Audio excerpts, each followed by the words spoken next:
Back live at Miller Park, fans just streaming into this ball game for Cerveceros Day, expecting a big crowd this evening. And you can see the Cerveceros and the Piratas special uniforms for both sides tonight.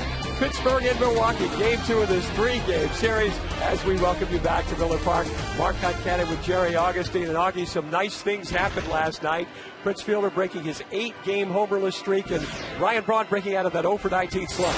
You know, you're looking for things this ball club had struggled with San Francisco. You're looking for ways in which you can get positive. Last night, positive in a lot of directions. First of all, the comeback come from behind win, and secondly, the big win. Really good for this ball club. And Carlos Gomez, this may have been the key hit of the entire night. Obviously, Bronny won it, but the Brewers really had nothing going until Gomez got that base hit and really got the crowd back in it. It just shows you what speed can do for a ball club. No question about it. How about George Kataras, who says catchers can't run? George picking a fine time for his first big league triple. And there comes Carlos with the tying run, and then the 10th inning, Bronny mired in what he admitted was the worst slump of his career, but he loves the Pirates, doesn't he? I'll tell you one thing, and that swing was probably the best swing we've seen him take in the last couple weeks. He had really gone up there, got a pitch away from him, stayed on top of the ball, drove it to right field for the win. Coming up, Dave Bush tries to keep a good thing going as he takes on the Pirates. Craig Kashan and Bill Schroeder will have the call. Brewers looking to close the first half on a very strong note to continue their domination of the Pirates. Baseball is next.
It's Chorizo's Day. He's in the sidecar delivering the game ball on Cerveceros Day as the Brewers are set for the Pirates here tonight in Game 2. It is Dave Bush's day as well.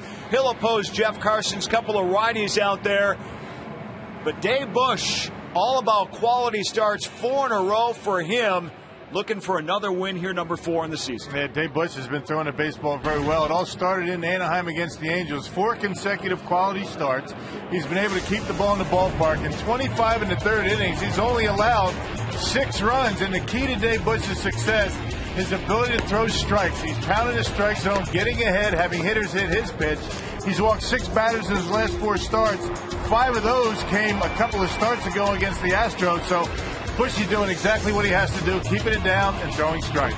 All right, looking forward to Dave Bush's outing on the Hill against the Pirates tonight. And how about the All-Stars coming out in style, snapping a 5-game losing streak just a couple of days from their big day out in Anaheim. Start of this game coming up next.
With 2 games before the break and 75 total remaining, could last night's excitement be the start of a second-half dramatic comeback? No, my confidence never wavered. You know, I was obviously extremely frustrated. Teammates, coaches, fans, everybody's been so supportive, and I appreciate that. Confidence was never an issue, but it's obviously the toughest stretch I've ever gone through individually, and that combined with a tough stretch for the team, it really wasn't a lot of fun, so it's nice to have an emotional win. Well, it'd be good to see the Brewers and Braun back. What a dramatic win last night. Bottom of the 10th inning. He came through with the big hit. He began the night on an 0-for-19 skid. Well, it's the first time really at the big league level that Bronny's had any type of a stretch like that. You hope they learn something and maybe next time won't last as long. And again, you hope it's over with. He did a nice job taking the ball to the opposite field, but Brewers got to keep it going here tonight. All right, we saw John Russell, the Pirates manager. Here is his Subway batting order. Andrew McCutcheon at the top of that list. Tabata, Walker, Jones, Alvarez, Domet behind the plate. Church, Crosby, and Cartons. And Jones, homerless since June 13th.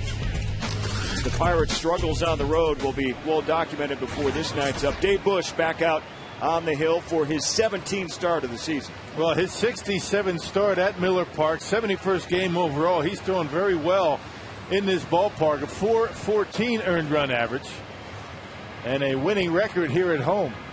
And as we mentioned when we came on the air, he's been throwing the baseball very well. Andrew McCutchen set to lead off for the Pirates against the Brew Crew. And we are underway in game 2. First ball, a strike for Dave Bush. Roof is closed here at Miller Park. Some rain expected in the area. It's warm. Swing and a miss, strike 2. Good start for Dave Bush. Came to the ballpark this afternoon. The roof was open and then it closed right away. Bob Davison calling balls and strikes behind the plate, heading the umpire and crew here tonight. Foul back for McCutchen.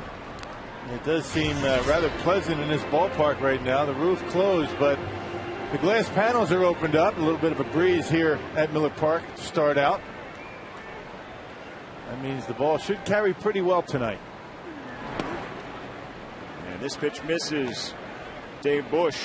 Yeah, the panel's open. There's a breeze flowing around. You can see the American flag out there in left center field has a pretty good breeze going to it. So we'll see what happens. Saw some fireworks last night with some home runs.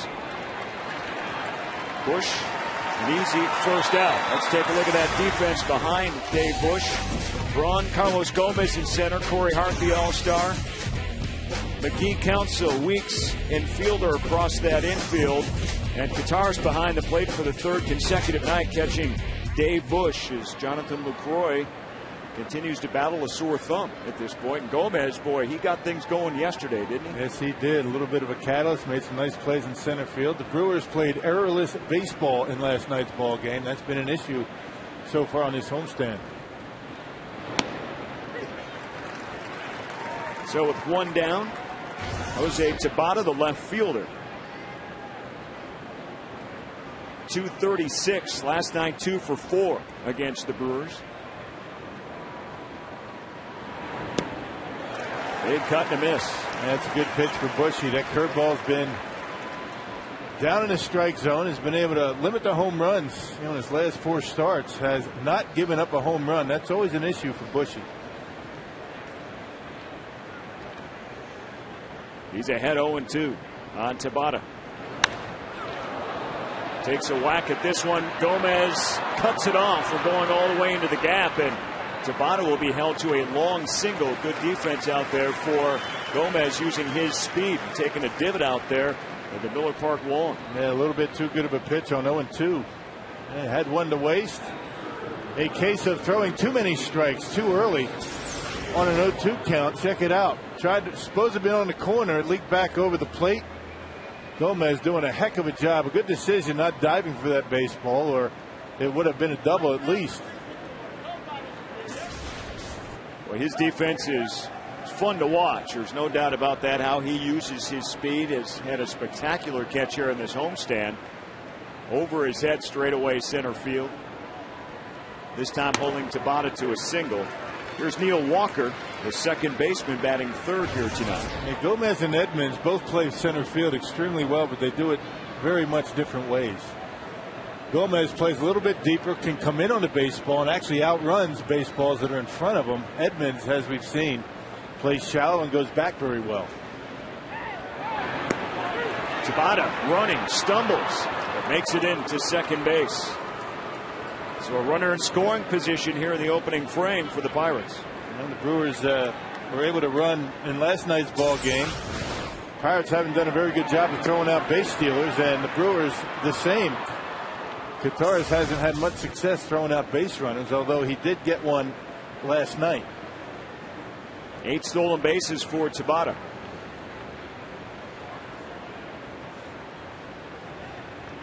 Walker down 0-2 with 1 down.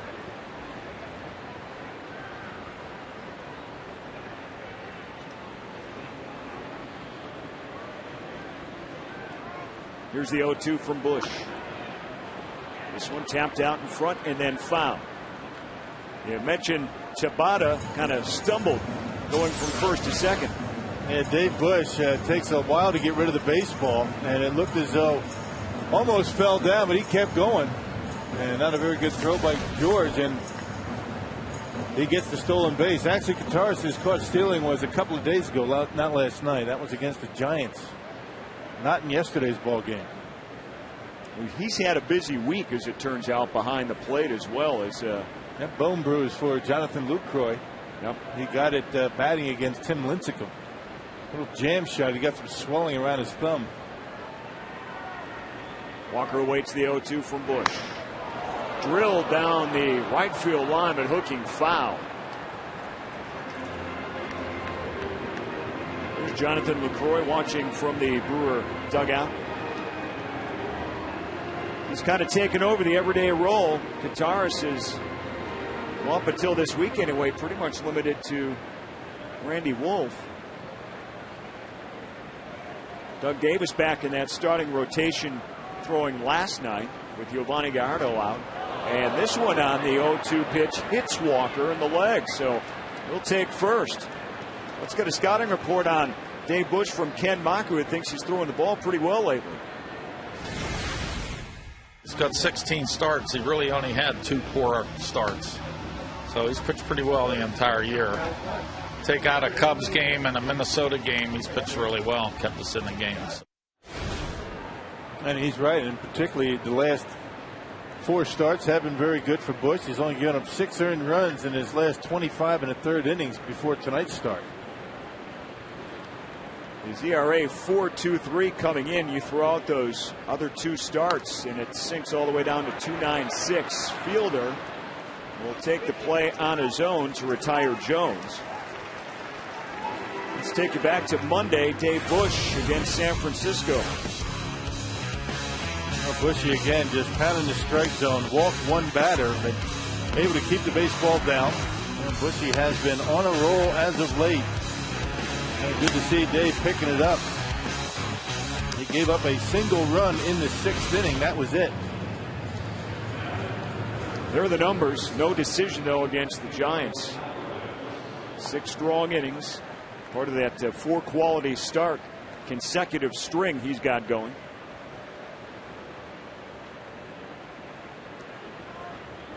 Pedro Alvarez, the third baseman.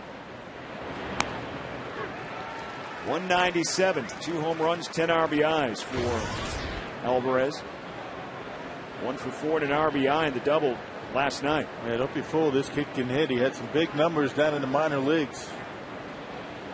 Drafted a couple of years ago, and he's going to settle in and start doing some damage in this lineup.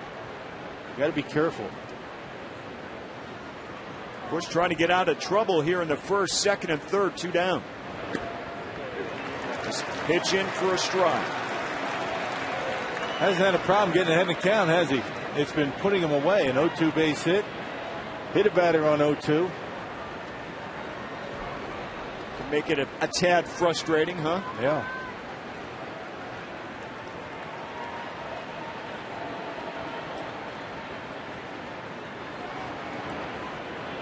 Kottaras, good block.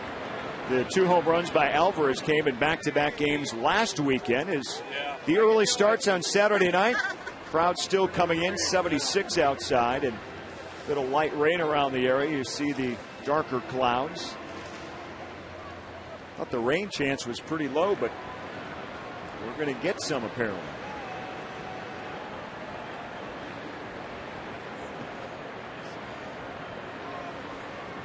Bush to Alvarez. Inside.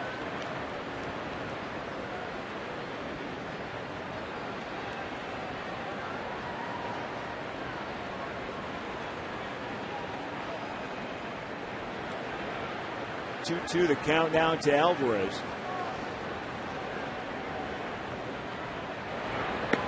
Called strike 3, and Bush gets out of the mess. No damage here in the first inning. Dave Bush, second and third, gets Alvarez looking as the Brewers come to bat on Cerveceros Day.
Very nice, drawing some attention. So will this in the Brewers batting order presented by Subway. Weeks, Hart, Braun, Fielder, McGee, Craig Counsell playing short.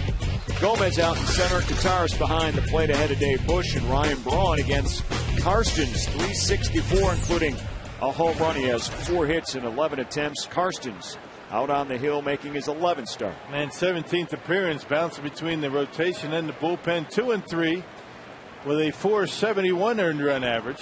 He's had a very good career against the Brewers, but not much to show for it. Karstens 0-1 with a 354 earned run average in 4 starts. Ricky Weeks leads off for Milwaukee, down a strike. Strike 2 call. Karstens was out on the hill against CC Sabathia a couple of years ago in Pittsburgh. I know you remember that very well. The no that wasn't. Was not to be. And a big Brewer win. Ricky Weeks swing and a miss for the Brewers' first out. Let's take a look at the defense behind Karstens here tonight for Pittsburgh. Tabata, McCutchen, and Church in that outfield. Alvarez over at third, Crosby at short, Neil Walker at second, and Garrett Jones at first. Ryan Doman behind the plate for Karstens tonight. That's the Pirates defense.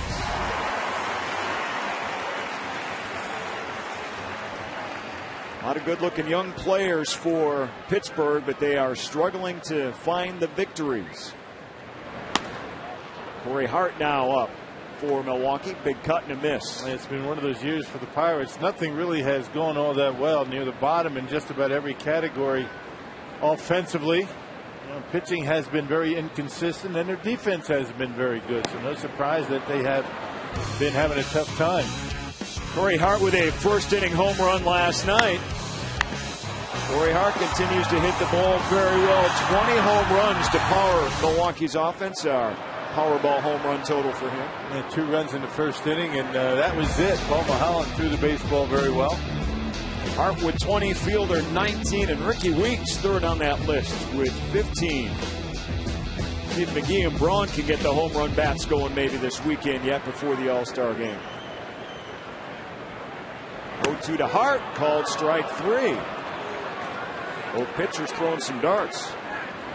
Yeah, that's what Jeff Karstens does. He only has 16 walks in 72 2/3 innings before tonight's start. So you go up there knowing you're going to get strikes to swing at, but unfortunately Corey Hart, that fastball right on the black. Not a whole lot of move with the fastball, but he does keep the ball down pretty well. Last night's hero Ryan Braun now steps up to the plate for Milwaukee. Entered last night's action 0 for 19. Had a single, and then the big single that went off the right field wall that won it in the 10th inning for Milwaukee. And I don't know, Rock, we talk about it a lot, guys getting out of slumps, hitting the ball the other way, and he hit it with some power. You got a slider up in the strike zone, kind of a confusing pitch. You had Evan Meek out there throwing about 97 miles an hour. He hung a slider to Braun, he ripped it off the right field wall. And Ryan Braun to the crowd not liking that last pitch, called for a strike. 1-1 the count on Ryan Braun.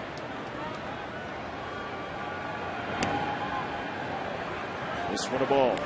Here's another look at the Heroes hit last night. Yeah, first pitch slider from Evan Meek, an all-star this year. And Bronny takes it to the opposite field, waited back nicely on it, out of the reach of Ryan Church. And after a stolen base by Ricky Weeks to get into scoring position and an intentional walk to Prince Fielder, Ryan Braun, the big hero last night. Another ball delivered to Ryan Braun. He's ahead 3-1.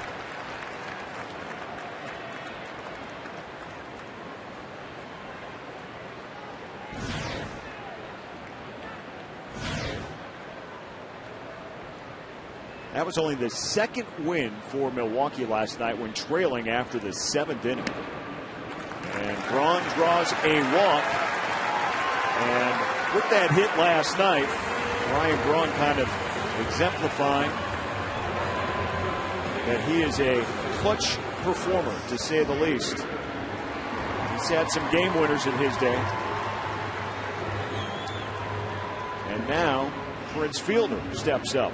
And there were a lot of heroes making for the come-from-behind win for Milwaukee, and Prince Fielder among those. And, of course, he's got to draw a lot of camera action as well throughout this crowd. Let's take a look at that home run by Fielder in the 8th. And Joel Hanrahan, another guy throwing upper 90s, throws a slider to Prince and almost a Dudek shot in right. Didn't miss it by much, did he?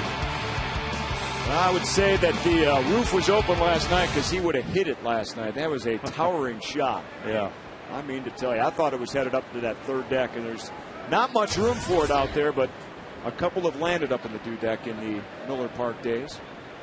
You mentioned it was only the second win for the Brewers when they were trailing after 8 innings. It's the first time this year the Pirates lost after leading after 8 innings. They were 23-0 in that category when leading after 8 innings, but not last night. Two sides to every story. Yeah, right? yeah. Kind of shows you, though, the lack of come-from-behind wins and maybe even the number for the Pirates that they, neither team has really fared very well, period. And late inning success has to factor in. One-run games, the Brewers about 500 this year.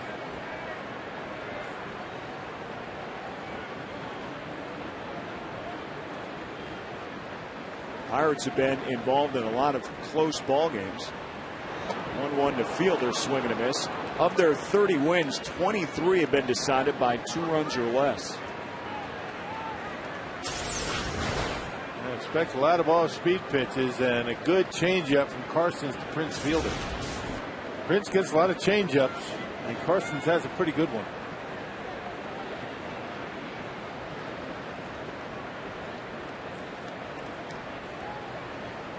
Here's the 1-2 to Fielder. Braun on the move. And he is in with a stolen base. That's number 12 for Ryan Braun. He's only been caught 1 time this year. Yeah, Ryan Doumit continues to have problems throwing out base runners. Doumit's only been able to get 5 of 58 base runners, including this one here. And not even close at second base. That's less than 9%. That generally is not going to work. We'll see if the Brewers can take advantage here now that Braun's in scoring position. 2-2 to Fielder. Outside. Casey McGee waits on deck. Pirates put up a threat in their half of the first, came up empty. Brewers were able to jump out in yesterday's game in the first inning on that Corey Hart home run. The Pirates came back to take the lead. Milwaukee still won it in the last at bat. And Prince will take the walk. 2 aboard. Being very careful to Ryan Braun and Prince Fielder. And we saw the Giants do that in the series over the weekend. I should say during the week. Leaving it up to the bottom half of the batting order. Casey McGee, 274, 13 home runs and 52 RBIs. Took the collar last night.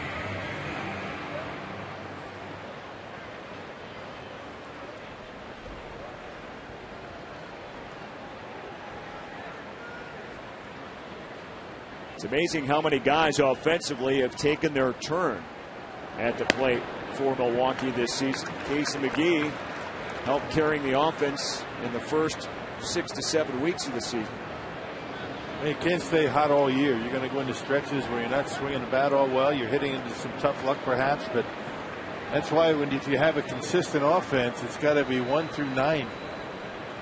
Can't rely on the same guy every night. Carson's having a tough time throwing strikes. Very unusual for him. First 2 hitters pretty good. 2 strikeouts and now can't find the plate.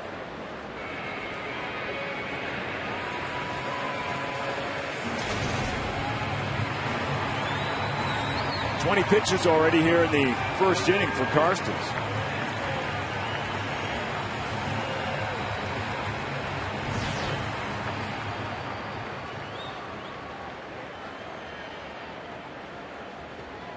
San Diego, California native. Went to college at Texas Tech, drafted by the Yankees back in 2003. Here's the 2-0. In for a strike. He was acquired a couple of years ago, and the deal that sent Nady to the Yankees. They got Karstens, Tabata, McCutcheons, and Ollendorf all on the roster right now. Yeah, good players. Some of them still contributing.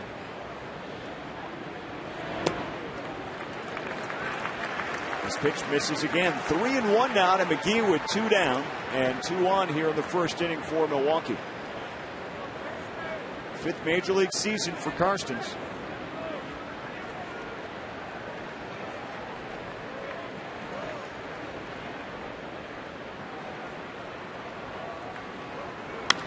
McGee to left. It'll fall for a base hit. Run being waved around home, and the Brewers will grab the early lead at 1-0 as Casey McGee comes through with 2 outs. Well, hitting with men in scoring position, a big problem for the Brewers against the Giants. The 4-game series, yeah, that'll put a smile on anybody's face. Good piece of hitting by Casey, got the count in his favor. And a 3-1 pitch. Looked like a little pitch off speed. Had some sink on it, but Casey able to wait back and pound it into left. And Ryan Braun, who stole second base, able to score easily. That's a good start. The Brewers have been battling, taking advantage of some pitches by Karstens. Joe Kerrigan, the pitching coach, out to have a chat. And Craig Counsell will get settled into the batter's box. He's got the start over at short tonight. Now the Pirates have had a tough time keeping the opposition off the board in the first inning. In the last 5 games, not including tonight, 22 of the 36 runs that they've allowed have come in the first through the 3rd innings. So you got to get these guys early. Their bullpen's been pretty good. And maybe make it a little bit tougher on them by grabbing the early lead. However, didn't bother them last night. They were down 2-0 and ended up taking a 4-2 lead. But as you mentioned, they blew it. A rare blown save down the stretch. That turned into a loss. Counsell looks at strike 2, so he's down 0-2 now to Karstens. Counsell this year with runners in scoring position. Pretty nice numbers, 300, a home run, and 12 ribbies.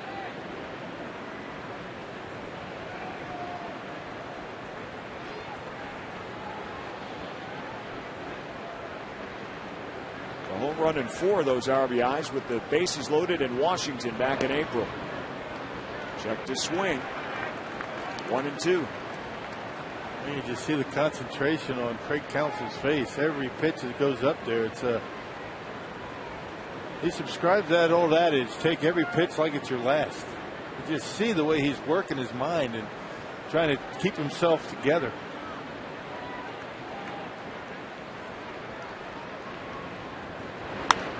Counsell right, but right at Church, and he makes the catch. The Brewers do grab the lead here in the opening inning. A run on a hit, they lead 2, but McGee comes through with the 2-out RBI. 1-0 Milwaukee.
At the ballpark, the Brewers with a 1-0 lead as we head in now to the second inning for Pittsburgh.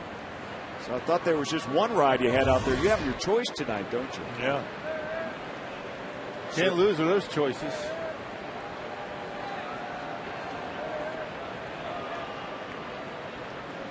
Dave Bush got out of some trouble in the opening frameworks here in the top of the second against the catcher Ryan Doman.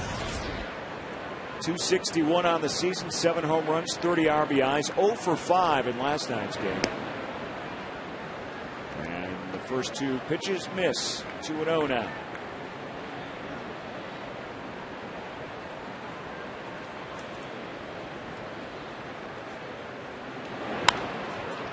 This one to Weeks. And there's your first out. Our new sideline reporter tonight, Brandon Cruz. How you doing, Brandon? Hey, I'm doing great, and I think the Brewers are too. They're so happy to have the Pirates here because they do very well against this team at Miller Park. In fact, since 2007, they are 25-3 against the Pirates. They also had 295 as a team and score more than 6 runs in each of these games, and already they've got 1 run on the board. Greg? All right, Brandon, and boy, the numbers keep totaling up. Even when they're down, they come back and win, as we saw last night. There's something about this matchup, it's hard to explain, but the Brewers definitely have their number. Yeah, that's the thing. I mean, they have their number, and for whatever reason, the Brewers have been able to figure out a way to get on top at the end when, particularly here at Miller Park, 25-3 since 07. And combined 39-15. I mean, and none of them, or hardly any of them, have been blowouts. There's a lot of close games like last night, but the Brewers have figured out a way to, escape with a win. It's frustrating over in that Pirates dugout. That includes a 22-game winning streak for the Brewers right here at Miller Park. Church swing and a miss. 2 down for Dave Bush here in the second. Getting ahead in the count, and Dave Bush able to put him away with a big curveball. Look at the location. You get a 2-strike curveball. You love to see your catcher have to block it. That's where you want to throw it. Hey, follow the Brewers on your iPhone, iPod Touch, BlackBerry, and Android phone with MLB.com at Bat 2010. It features play-by-play, video highlights, and live audio broadcast. Visit Brewers.com today for details. Bobby Crosby, the shortstop, with 2 down here in the Pirates' second.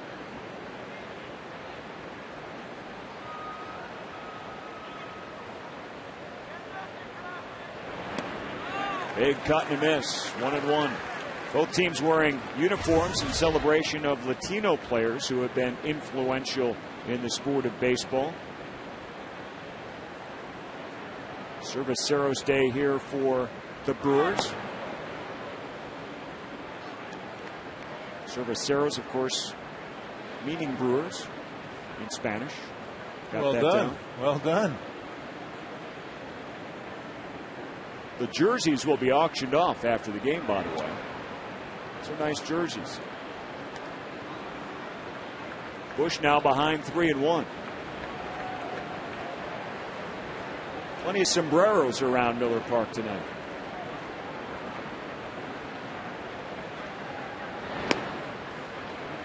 And he checked to swing and draws a walk. So a runner on for the pitcher, Karstens.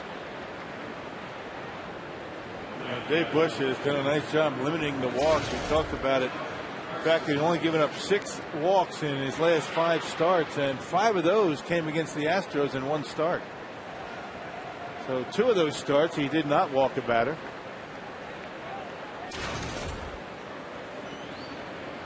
All they need are Cerveceros jerseys. They've got the sombreros. They've got the whole outfit. Karstens up. He has 1 hit on the season and 17 trips to the plate.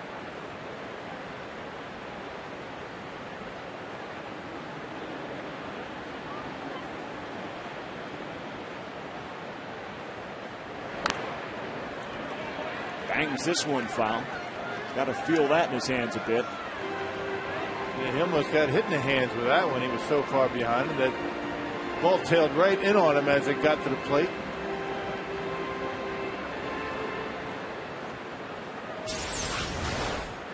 Look out.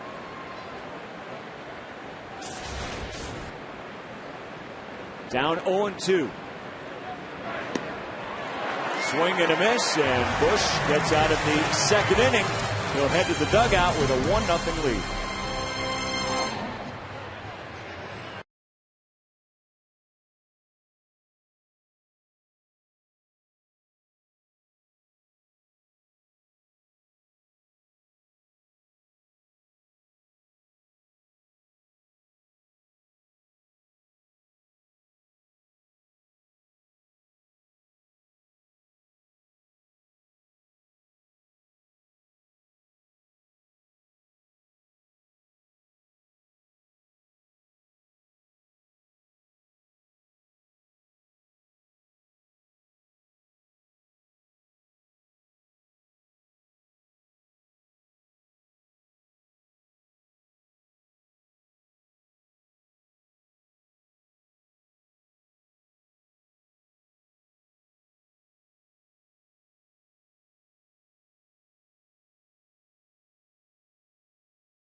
Bottom of the second inning, Carlos Gomez will lead off for Milwaukee.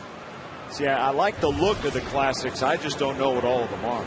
Just eyeballing them here on our You don't have to know. You just know that they look good. They're cool. You drive up and down the streets of Madison and that. You got a lot of cool looks. I wonder if I could drive up and down State Street in that and get away with it because there's no cars allowed, but that's a beautiful car. They'd let you go. They might let me go. Brewers' second inning, they lead at 1-0. Gomez flashed his speed on the base paths late in the game yesterday, showing bunt here, and did not go, did not offer.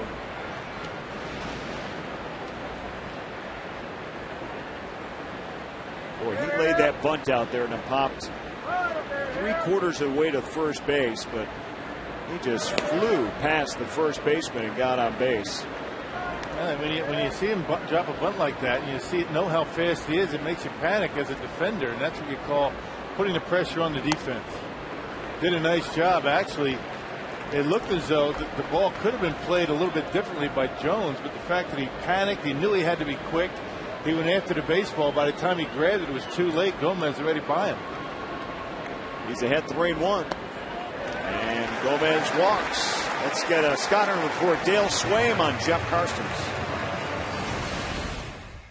Uses all 4 pitches. Doesn't really walk anybody. Doesn't get in trouble by walking people. Throws a lot of strikes with all 4 of his pitches: fastball, curveball, slider, and a change.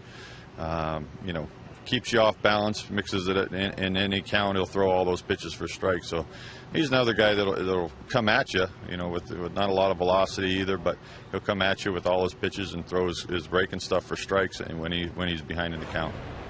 Yep, and already 3 walks in the ball game, so very unusual. That's a scouting report on Karstens that he doesn't walk batters. Only 16 walks before tonight's game, and that was in 16 appearances. So an unusual start for him as he checks Gomez over at first base, and he's got the itchy foot. He's getting ready to take off. Well, it's just a matter of time when he's going to take off. You bet. George Gutierrez at the plate. Big triple in the game last night. This one, nice play. And Gutierrez is out as Jones makes the stab, and Karstens covers, but Gomez moves to second base. Yeah, if that ball gets by Jones, it might be a base hit. You had Neil Walker backing him up. The question would have been, would Karstens have been able to get there in time? He was there, but not sure he's going to be able to make the play. Carson's able to tap the bag with his foot. Now the Brewers have another man in scoring position. Dave Bush, Brewer pitcher, at the plate. He's got 3 hits on the season and an RBI. Very capable of helping his own cause. In fact, Dave Bush helping out late the last couple of ball games as a pinch runner. Oh, and they've got Gomez stuck. Trying to use that speed. Look at him go. And this time the catcher Domet tags him out. Got him on the old reverse pivot, the old inside move, and Gomez gets caught trying to get too big of a jump. The inside move to first base. Gomez looked like he was stealing the base. Why would you be doing that if Bush is up there to bunt? Your guess is as good as mine as to how you score that one. 1-6 to 5 to 4 to 2. It's a good guess. You're on it. I was just kidding. So Dave Bush now with 2 down.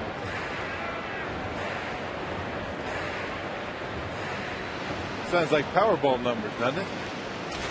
We still have time this Saturday night, right? That might be a good move. Huh?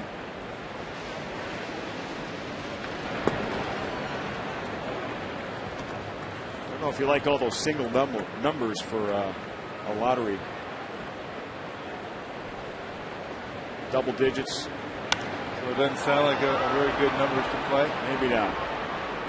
Dave Bush flies to center. And the Brewers are done here in the 2nd inning. 1-0 Milwaukee.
By Piggly Wiggly, the official supermarket of Fox Sports Wisconsin. And by Ho Chunk Gaming Wisconsin, your ticket to more.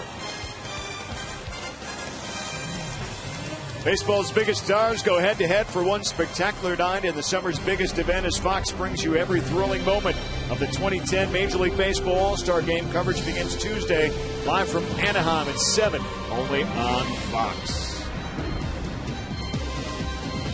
Back here inside Miller Park, Brewers lead at 1-0 as we go to the Pirate 3rd inning. How about those cars outside? They're bouncing around out there, Rock. And you see, now he can't start his car. That's a teach you lesson.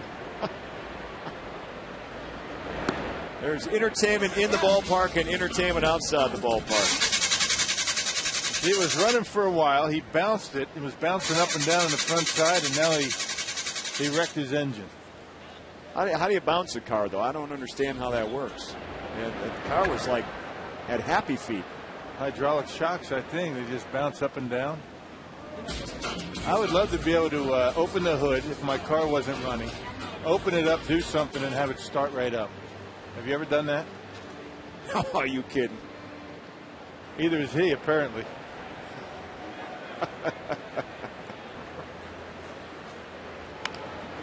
McCutcheon to Council. One down. Now, here's the car when it was actually running. I guess if my car was doing that, I'd have to make an adjustment to the engine, too. And then he stops. He's happy. Everything's good. And then the engine stops. And then it won't start. Not the smoothest riding automobile. That's the air filter, right? I guess. See? I was right. That's what I would check first, is the air filter, because I know what that is. It's about all I know. Windshield wiper fluid.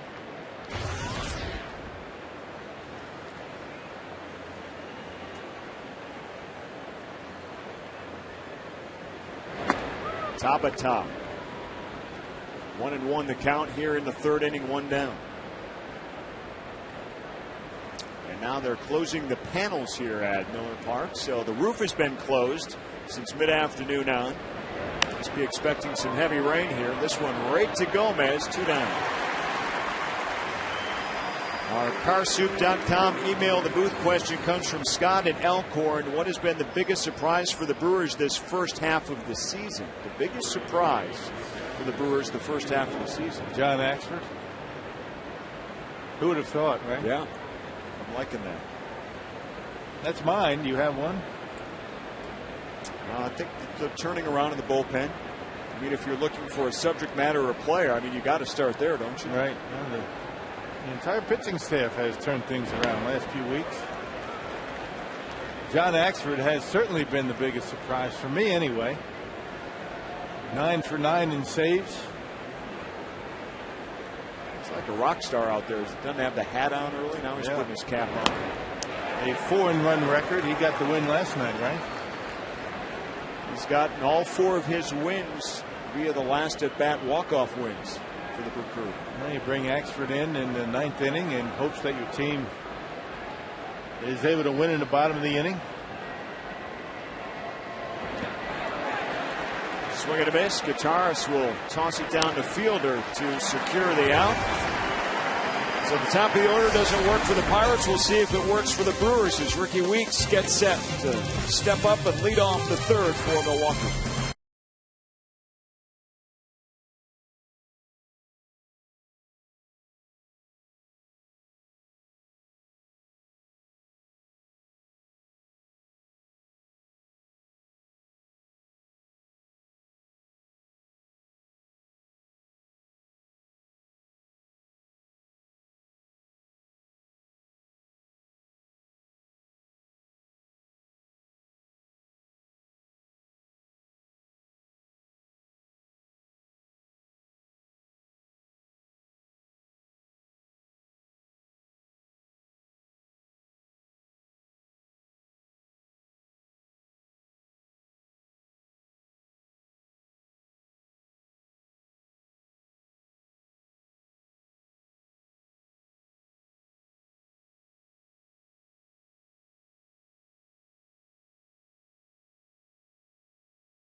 Gift card.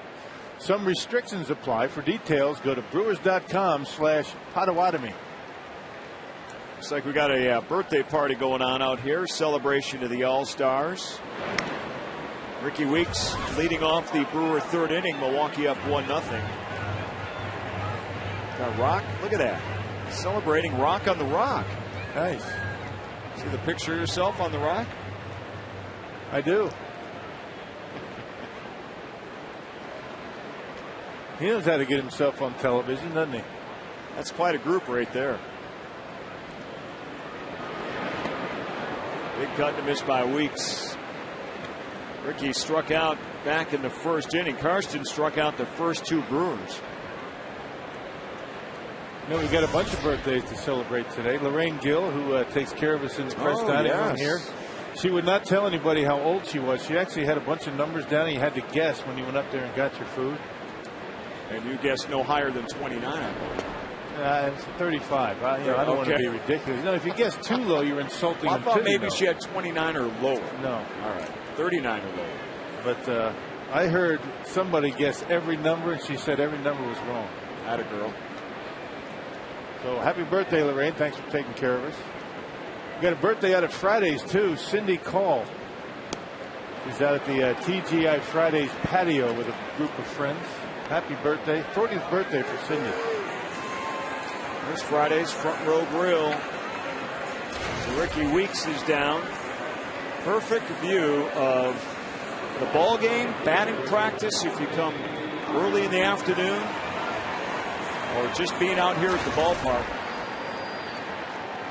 Out to Friday's always open. You come early for batting practice, you get a baseball with your meal. Yeah, it's pretty cool. Great location. Corey Hart now with 1 down here in the third inning. He struck out back in the first as well.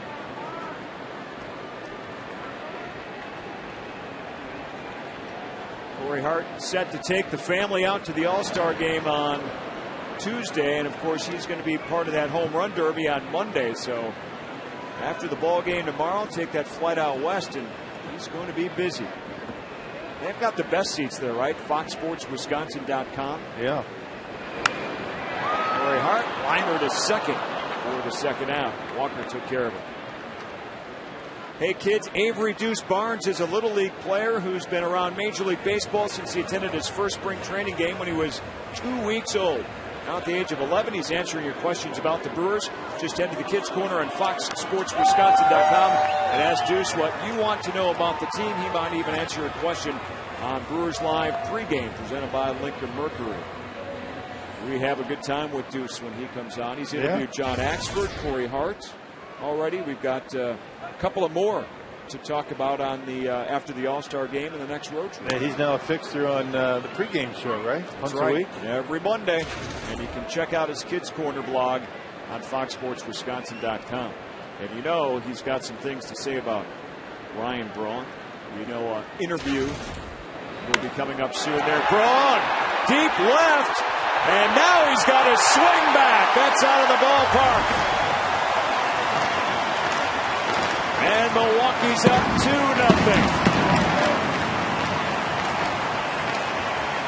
That couldn't come at a better time. Coming up to the All-Star break, he's going to start in the outfield for the National League. That's only a matter of time for that big guy, Ryan Braun. A breaking pitch, a slider that stayed right down the middle of the plate, and Ryan able to center on it, and a no-doubter out there in center field. First home run since June 28th for Ryan Braun. And it's good to see him start swinging a bat here at home, too, at Miller Park. Another mystery of the season is the batting average and the power numbers just down here at home for Ryan Braun. So he got the game winner yesterday, home run here today, and it's 2-0. In the last couple of years, he's done much better on the road. You could say that about the team in general this year. They're having a tough time at home. 12th home run for Braun. That brings up Prince Fielder. 2 hits for the Brewers. They made him count. Casey McGee, a 2-out single to score a run, and now a homer. Taking advantage of the 2-out situations. 3-1 now to Fielder. Everything closed up here now at Miller Park, so nothing getting in the way of that last home run shot by Braun. Fielder going the other way, and it will sail foul.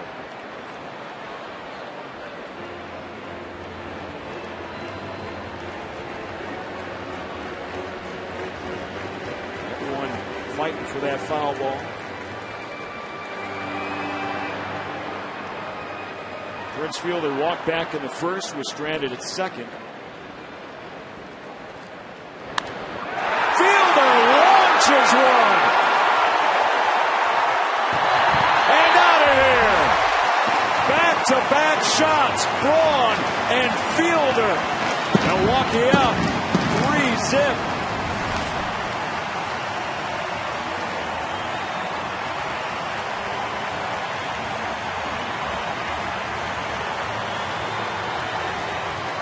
That's the 5th time this year the Brewers have gone back-to-back on home runs. Fastball right down the middle, and the big fella able to get the head out and knock it on out of here into the Tundra territory. Prince's 20th of the year and home run number 107 for the Brewers. They trail only the Cincinnati Reds. Casey McGee has to follow that home run act by Braun and Fielder. But he came through in his last at bat with 2 out, singling home Milwaukee's first run. Check it out, a mistake. And Prince hasn't been missing many mistakes lately.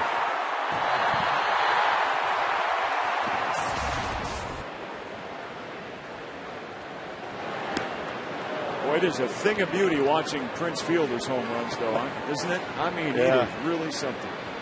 He's got that big uppercut stroke, and when he makes contact and he gets it on the sweet spot, you know they're out. No question about it.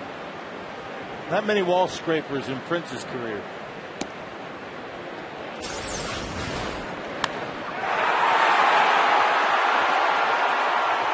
Majestic. And a nice catch. Certainly was.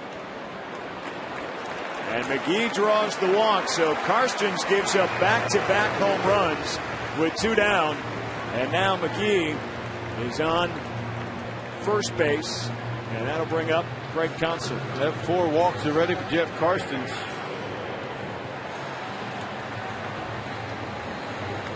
Look at these guys. They are still fired up. Oh, the guy with the pirate hat caught it. P might stand for Prince. There you go. Don't think so. No. You don't give that guy the benefit of the doubt since it's a gold and black hat? Right. All right.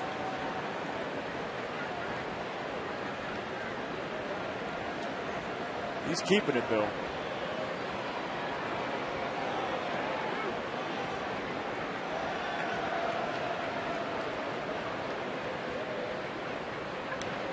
Check McGee over at first. Counsell flew out to right to end the first inning.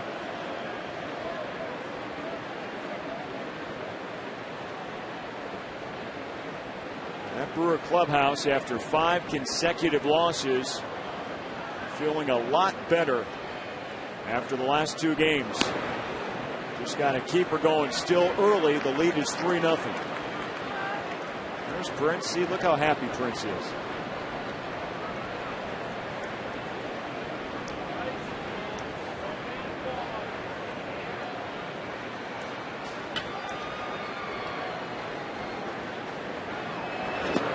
Funny thing about this team, not a whole lot rattles this team, even when things are down. You know, when they tell you things are okay and they just need to, you know, get things in sync a little bit. Things are out of sync between pitching, defense, offense for a stretch. Well, it's been the offense lately. I mean, the pitching's been pretty good. There have been starts here and there that haven't been very good, but the pitching staff has turned things around nicely. Inconsistent offense, and certainly against the Giants, it was the defense that was the problem. Too many unearned runs.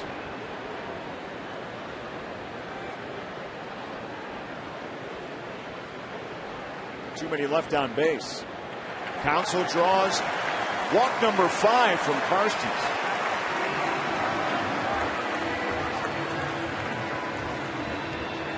Back out to chat is Joe Kerrigan, the pitching coach. Yep, season high in walks. Actually ties his season high in walks. Nope, I was right the first time. Last time he walked 4 batters was against the Brewers in his first start. That was on April 27th.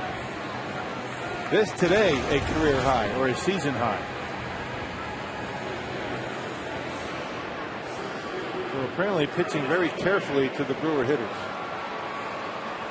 Well, despite the 5 walks, only 1 batter that has walked has scored so far in this game for the Brewers. Gomez a chance to change that. McGee at second, Counsell at first. 2 down here in the Brewer 3rd inning.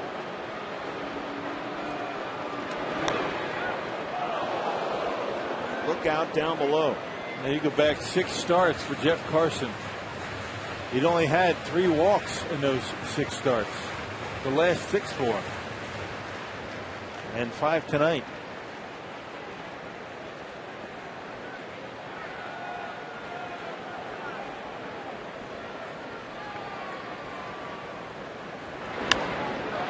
Gomez, fly ball, straight away center field.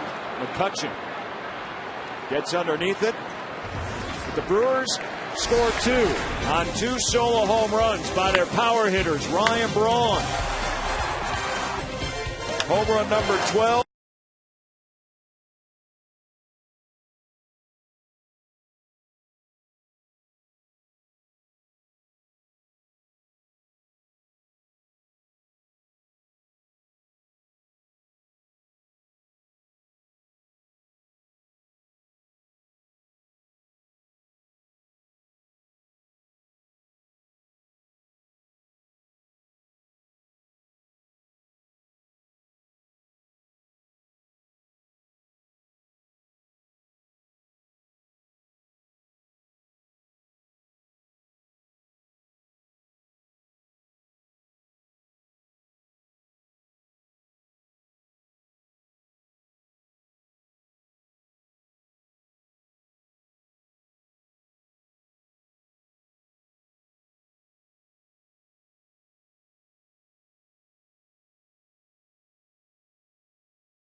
Community. Brewers general manager Doug Melvin and his wife Ellen are once again committing to raise money for the Susan G. Komen Foundation for breast cancer awareness. The Melvins plan to feature 2 in-game jersey raffles featuring framed autographed jerseys. The first raffle is Sunday with a framed Prince Fielder jersey, and the second will be August 27th, a Ricky Weeks jersey. Tickets are just $5 and will be available on the field level near guest relations. Guys? Okay, Brandon can't beat that deal, and they're the 2 power hitters. Braun and Fielder, back-to-back home runs last half inning, and Milwaukee leads at 3-0 as we go to the Pittsburgh 4th. Good to have Brandon Cruz with us tonight and also for tomorrow afternoon's game. Mark Concannon and Jerry Augustine, Brewers Live, presented by Lincoln Mercury. They have got the shows. You and I have got the calls up in the booth together. A lot of shuffling going on lately. Yeah. A lot of new faces doing a nice job. Got it all covered, though. Yeah. Who's a Pirate fan? There's no doubt about that, being a Pirate fan. Yeah.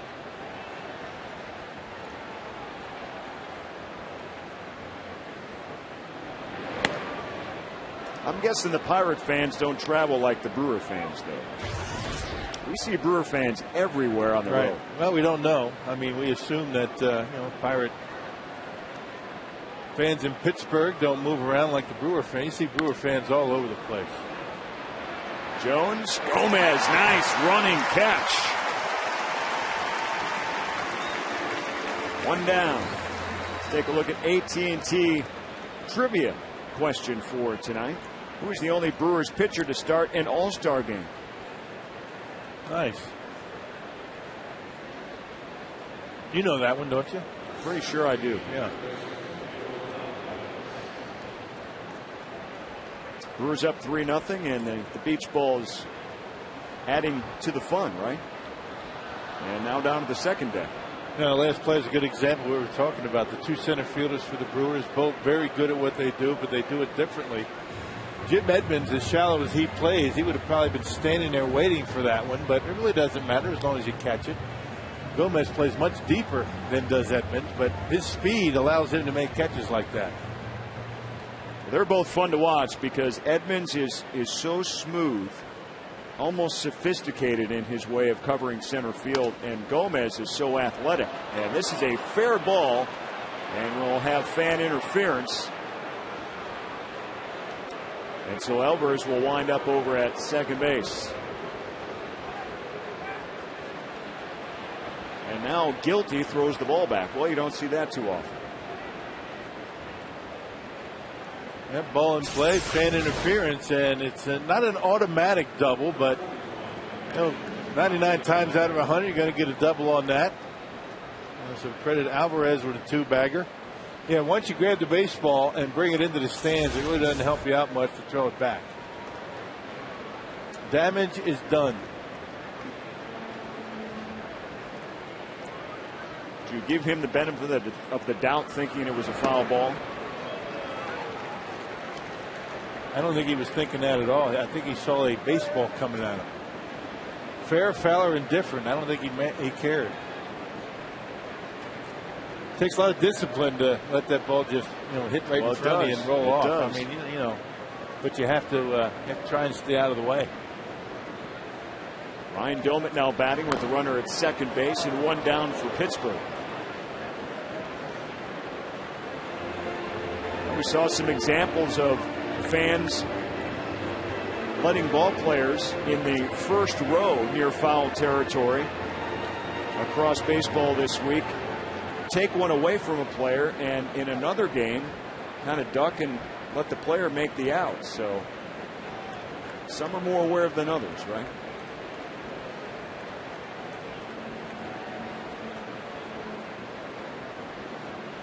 Oh, 0-2 to Doumit. Swing and a miss. He strikes out. 2 down now for Dave Bush. Yeah, curveball has been impressive for Dave Bush lately. 2 strikes and right down where it should be. Down around the dirt. Hasn't made too many mistakes with that pitch. He has looked very good. 5 strikeouts for Dave Bush. There's the line.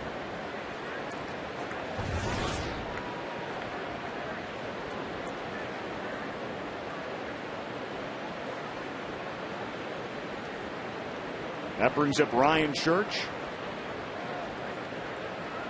Alvarez waits at second.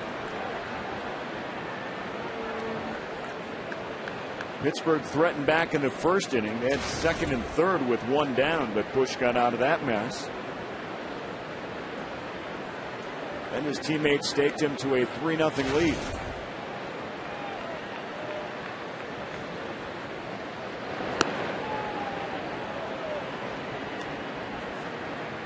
One of the things Dave Bush would like to is contribute to a Brewer victory when he pitches. The team is 5-11 when Bush is out on the mound. There have been some up and down performances. Ken Maka alluded to them earlier. He threw out starts against the Cubs and Twins, and his ERA falls dramatically. One outing against the Twins lasted just a third of an inning. Gave up 7 earned runs. Yeah, that was a disastrous start for Dave Bush, who has had a lot of trouble against the Twins in his career. He really hasn't had a good outing against Minnesota. Against the Cubs, he gave up 9 runs in 3 2/3 innings. So 14 other starts. His ERA is 2.96, but his entire ERA is 4.23 if you throw those back in. Hey, remember Dave Bush was skipped one turn through the rotation, and the day that he was supposed to pitch, the Twins were in town, so it made the decision for Ken Maka fairly easy. And he walked down to Church, so first and second with 2 down.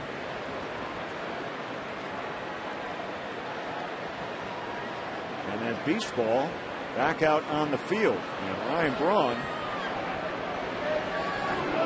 throws it back in the stands. Well, hopefully it'll stay there this time.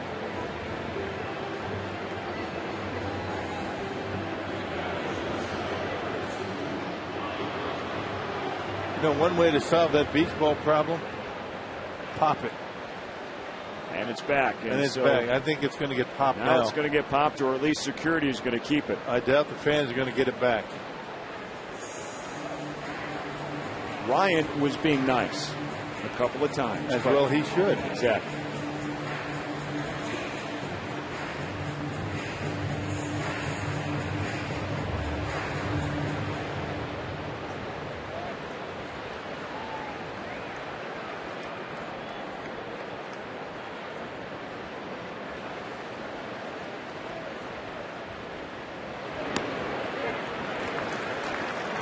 First pitch in for a strike to Crosby. We got a pretty good thunderstorm brewing outside Miller Park. You hear the rumbles out there. Panels are closed. The roof has been closed since mid-afternoon. Maybe that gentleman finally got his car started. Could be.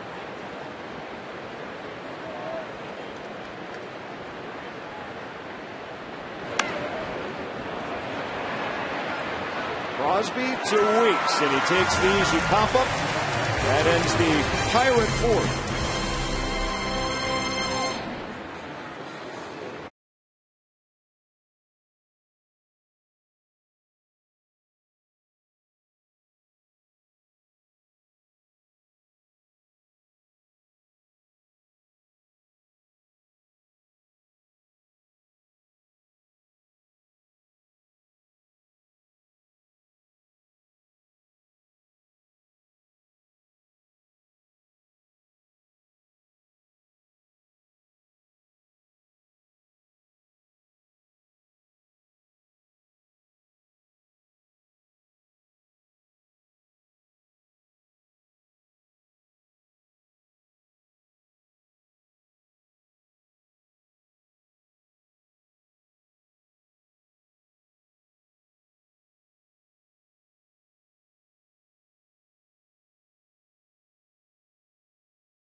Prince Fielder follows back-to-back home runs. Dave Bush mowing down the Pirates.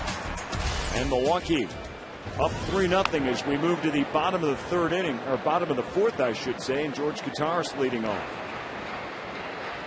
So Bush cruising along, the pitching cruising along, the defense doing fine behind him, and the offense providing some fireworks in the middle of a thunderstorm here in Milwaukee. Kottaras pops it up. Crosby, the shortstop, called off by Tabata. One down, and there's the wind and rain outside Miller Park. Who's the only Brewers pitcher to start an All-Star game? Our AT&T trivia question.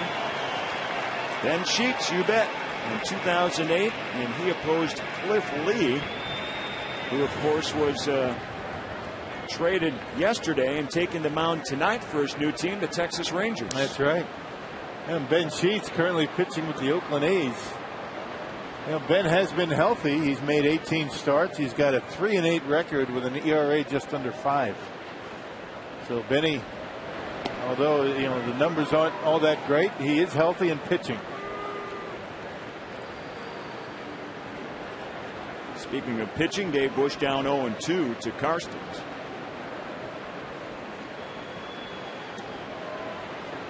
And a strikeout. Enter Time Warner Cable's Diamond Life Sweepstakes, and you can spend a day in the big leagues. One winner will take batting practice at Miller Park, get a major leaguer salary for the day, and watch the Brewers game from a suite. Visit Brewers.com for details. I like that. Major leaguers pay for a day. It's not bad. What is minimum salary? $450,000. Gonna do some quick math.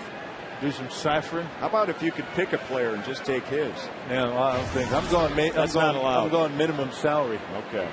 Maybe we can get the stats man over here, John Steinmiller, to do a little ciphering. He's on it. I think day-wise, as far as days, I think it's 189 days in a big league season. Let's figure that one out. That's pretty good money. You got 162 games, some days off. Count spring training in there? I think a full season for a major leaguer, you're credited for like 198 days, something like that. All right.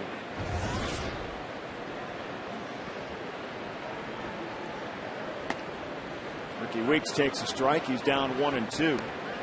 Weeks with 2 strikeouts in this game. Karstens has that every other inning thing working right now. 27 pitches in the first, only 9 in the second.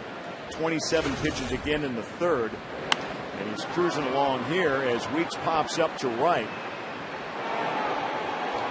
And 3 up, 3 down, real quick for Karstens. 3-zip Brewers through 4.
The 5th inning, Milwaukee up 3-0 over Pittsburgh.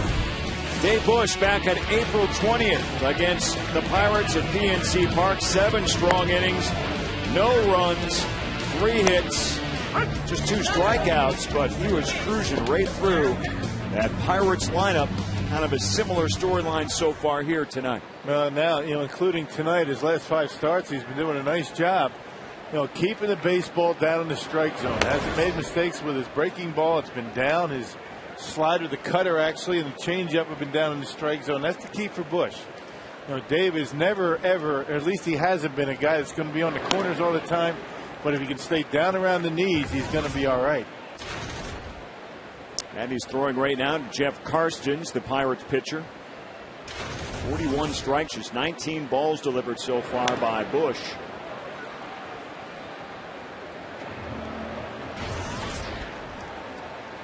Karstens struck out back in the second inning. Just one hit on the season so far.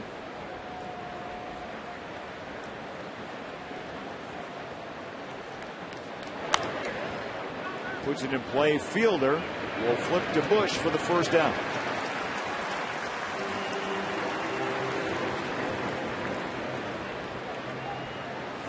Well, you can tell when Dave Bush is in a groove. He's already calm, cool, but very competitive. And he's working quickly. That's a good sign.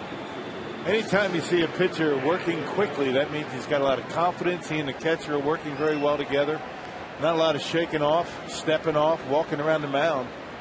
He's got that comfort level, and he's confident in what he's throwing and where he's putting it. Andrew McCutchen steps in with one down here in the Pirate fifth. And you saw that driving rain just a moment ago. Can't say enough on a night like this how much you appreciate having a dome on top of the stadium. You just can't. After all these years, Nothing like look at the rain. Nothing like our roof.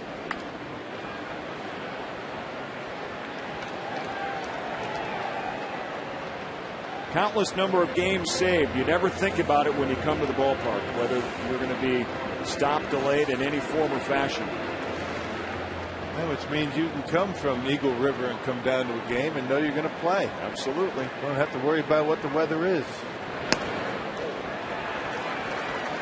Called strike two.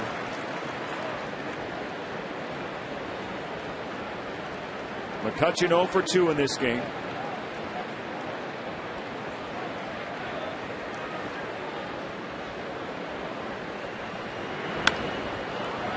Fly ball, Gomez in right center. 2 down.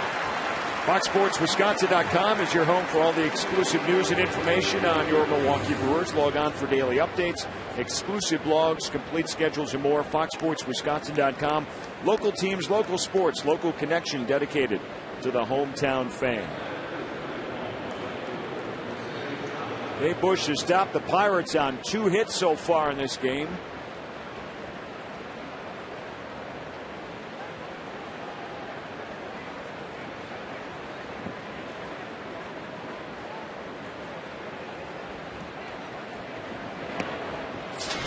Jose Tabata up, and you can chat right now with Bob Brainerd on FoxSportsWisconsin.com about the Brew Crew. He will occasionally do this throughout the season, and he was all fired up to chat with you tonight. Came in and told Rock and I. This one a fair ball shot down the right field line by Tabata. Corey Hart gets it out of the corner and holds him to a double with 2 down here in the 5th inning. Couple of lasers down that right field line for hits for the Pirates tonight. The few and far between in this game. Yeah, 2 to 3 hits coming from the Pirates' number 2 hitter. Tabata able to rifle one inside the bag down the right field line. His first hit came to center field. So Tabata 2 for 3 with a stolen base. That fastball was up in the strike zone. Got on top of it and bounced it right by Prince down the first baseline all the way down the corner. Well, Pittsburgh trying to do something that the Brewers were able to do to score all 3 of their runs, and they all came with 2 outs. First pitch in for a strike on Neil Walker.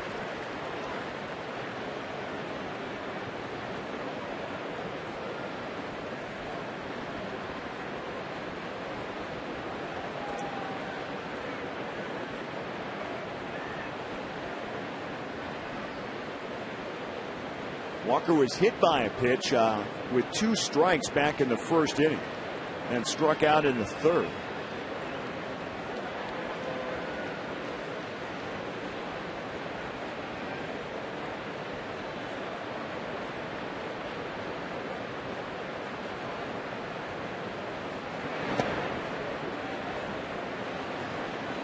One and one.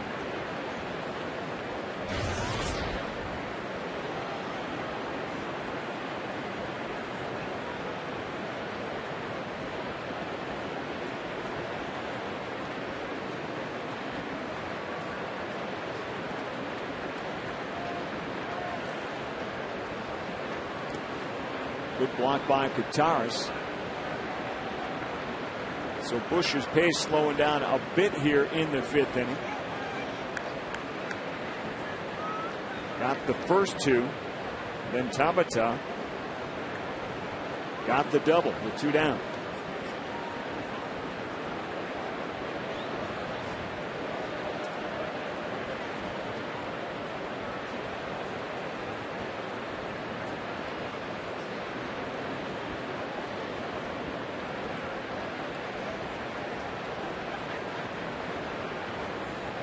Dave Bush has been pretty efficient. This will be his 72nd pitch here in the 5th inning, and it misses low. So 3-1 now on Walker. And Maka begins to pace a little bit in that Brewer dugout.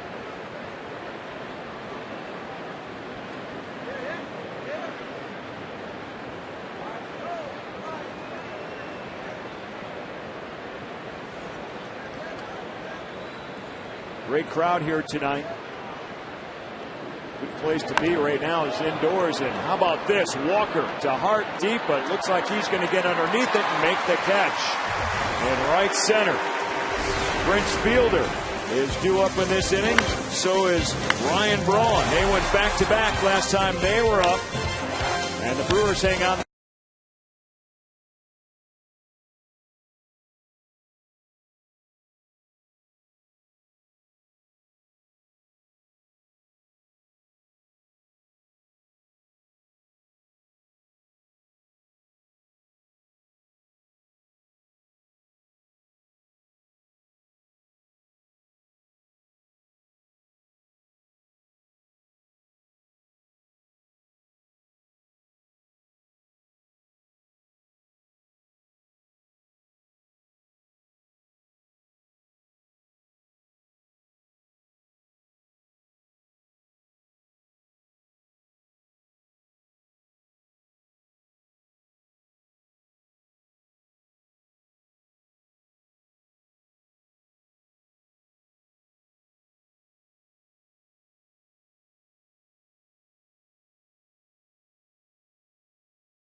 Odds are you'll like them. And by Airtran. Go, there's nothing stopping you. Corey Hart set to lead off the Brewer 5th inning. Takes the ball. Brewers up 3-0.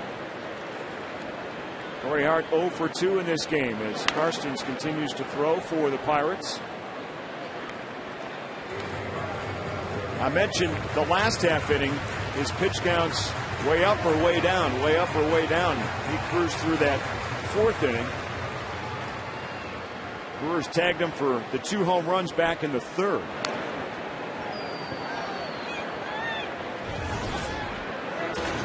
There's only 6 base hits in the ball game. The biggest offense of both teams, except for the 2 home runs by Broad and Fielder, have been walks. Karstens walked 5. Dave Bush has walked a couple and he's only given up 3 hits. So the difference in tonight's game is the power of the Brewers. And that's something that John Russell has been a little bit frustrated with. There was an article in the paper today saying he wishes his team not so much can hit more home runs, but extra base hits. Large majority of their base hits this year have been singles. And it's tough to, put 3, 4, 5 singles together in an inning all the time in the major leagues. That brings us to tonight's time of the game winner. It's Lucky Seven's Bar and Grill in Green Bay. If they call the Brewers In the next 24 hours, they get 40 tickets in the Miller Lite Beer Pen to a Brewers home game this year. This offer courtesy of the Tavern League of Wisconsin and Miller Lite. Well, the pitch count total for Carson's, you saw it, 27 in the first, 9 in the second, 27 in the third, and then 9 in the fourth. Kind of erratic, to say the least. Ryan Braun, one of his pitches sailed out of the ballpark, and here's another look. Number 12 on the season, back in the third. That breaking ball right down the middle, and Ryan able to center on it and drive it out of here into center field. Bernie was busy. He had to jump back up in his perch up there and slide right back down because Prince was set to hit another home run. Bernie, see, always ready. Always ready.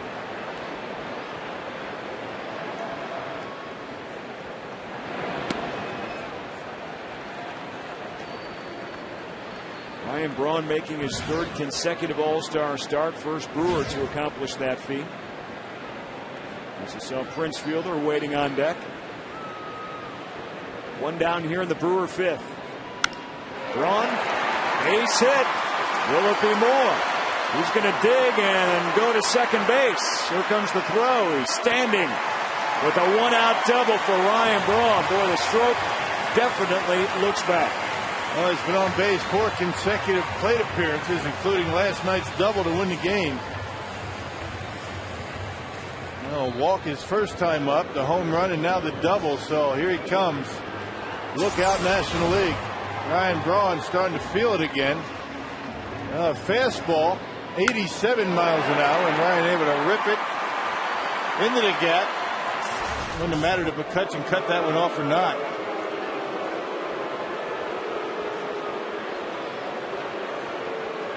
So Braun stands on second. And now something we used to see a lot of, and that was an automatic walk to Prince Fielder with first base open, and it is back here tonight. This will be the 6th consecutive plate appearance that Prince has reached base. A couple of home runs and 4 walks. 2 of those walks intentional, so 3 and 4 in the order starting to heat up.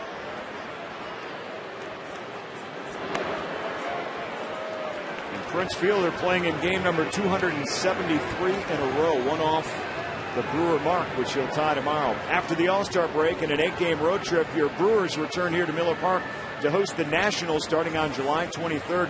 Could Steven Strasburg take to the Miller Park mound? Well, you won't want to miss it if he does. Call 414-902-4000 or visit Brewers.com for ticket information. Visit to the mound as the 2 sluggers are on base for Casey McGee with one down here in the 5th. Well, you certainly hope that Strasburg takes the mound. I mean, you want to see the league's best. Everybody talking about him, and every highlight show when he starts, not far from the beginning of every show is highlights from his game. Now, you hate to see the Nationals come in here and he not pitch. Of course, you might get a different response from the Brewer hitters. They'd like to face the best, but they won't complain. They won't complain.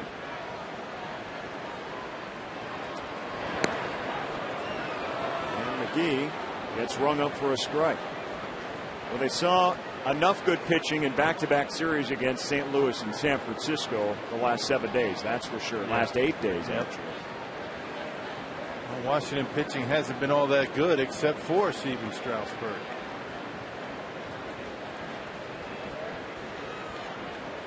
And Matt Capps, of course, leads the National League in saves.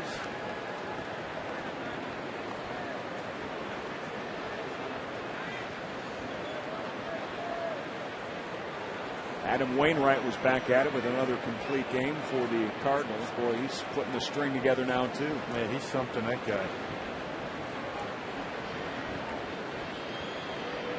After the All-Star break, if you look at news around Major League Baseball, Carlos Beltran set to come off the DL for the Mets. He hasn't played all year with that knee injury. They're very much in contention in the East, with surprising Atlanta leading the way. When you talk about facing good pitching,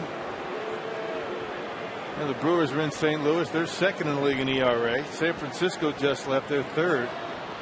And Atlanta, who the Brewers play in a 4-game series after the break, they're currently ranked 4th. So good luck. Some good pitching. And another beach ball has hit the field. Now it's getting to the point where it's a little annoying. Once you can tolerate it, 4 times. It was at that point a long time ago for me. I was trying to be like Ryan Braun and be nice, but I won't be nice. You don't have to. Okay.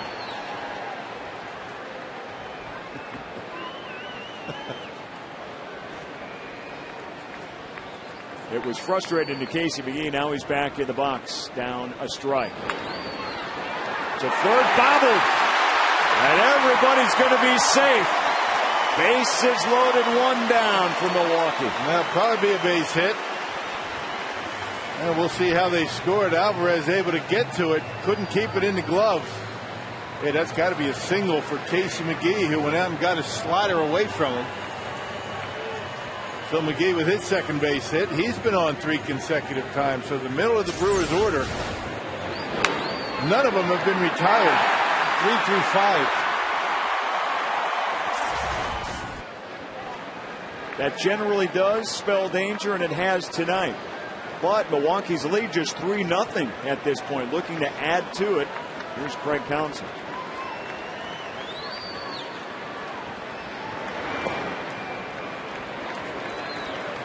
Counts officially 0 for 1. Walked his last time up back in the 3rd inning. Bases full of Brewers. And check out those numbers with the bases loaded in his career. 388, 3 Grammys. This year 2 for 6, including a Grammy. A changeup on a 1-0 count to Counsell. Off speed pitch.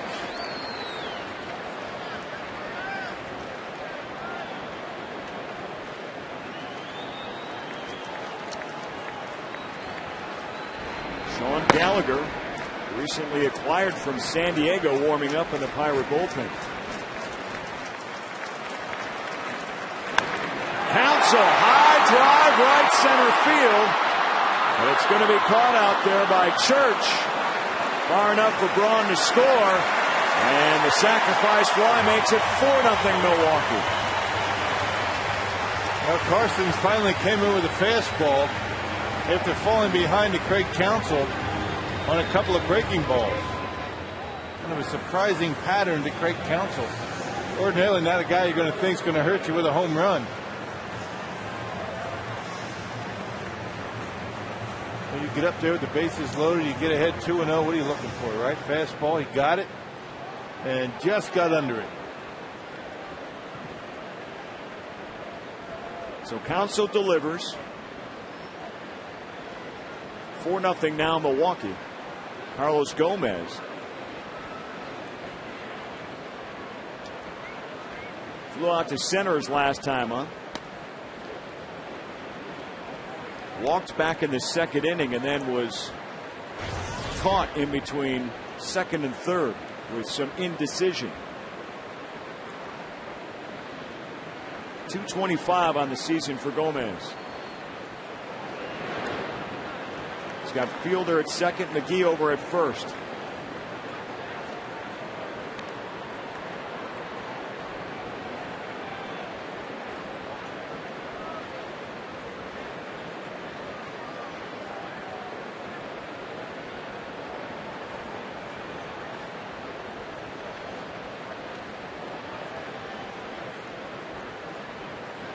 Here's the 1-1. Gomez taps to short.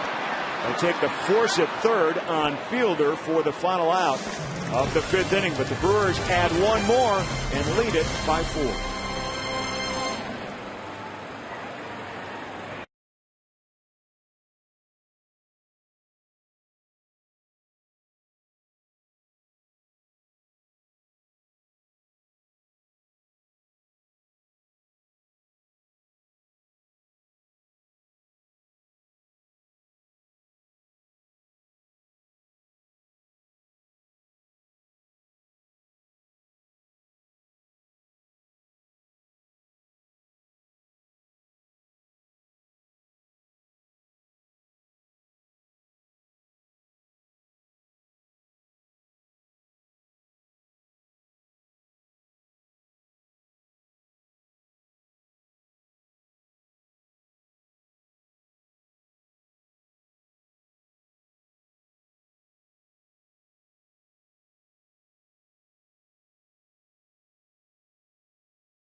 This copyrighted telecast is presented by authority of the Milwaukee Brewers. It may not be reproduced or retransmitted in any form, and the accounts and descriptions of this game may not be disseminated without the express written consent of the Milwaukee Brewers.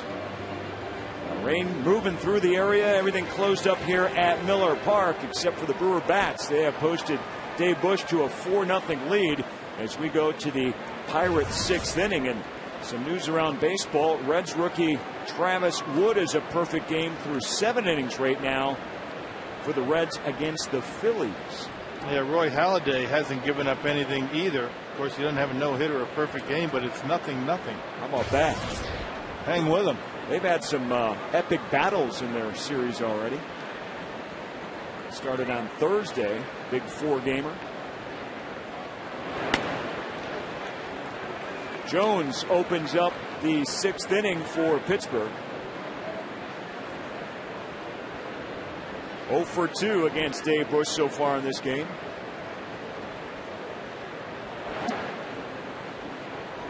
Dave Bush has had a very nice night out on the mound. Escaped trouble in the 1st inning, in the 4th, and then again in the 5th.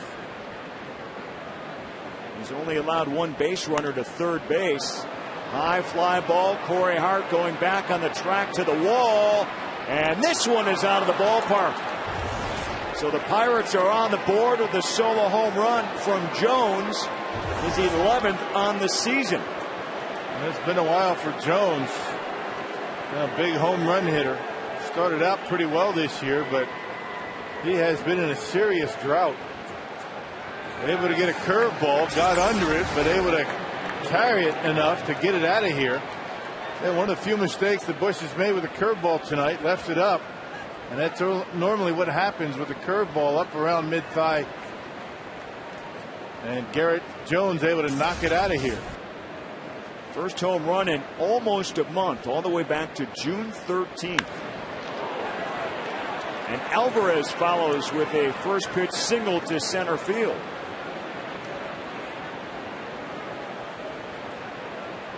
Bush's pitch count in pretty good shape. It's at 77 right now, but he's allowed a leadoff home run and the second batter to reach here in the 6th inning. Nobody out. Well, 3rd time through, the Pirates seem to be getting a little bit better look at Dave Bush.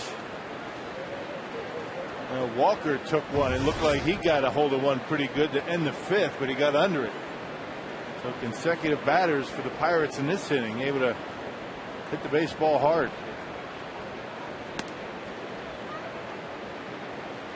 That brings up the catcher, Doman. 0 for 2.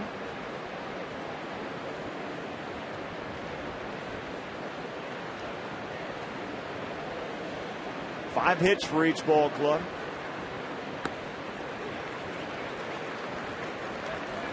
Three of the 10 hits combined have left the ballpark.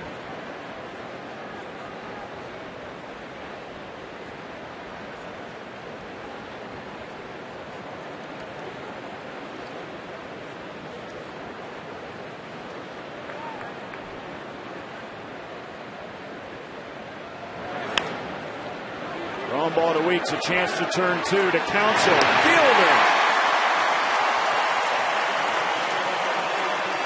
And a good job by Dave Bush getting the baseball down in the strike zone and able to roll it over 4-6-3.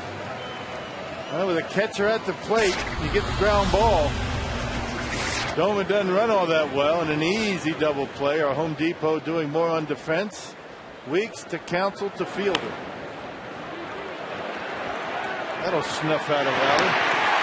Boy, that is for sure a home run and a single to start the 6th inning. And so far the damage just that single run with 2 down now and the base is empty. That brings up Ryan Church. 0 for 1 in this game. Has struck out and walked.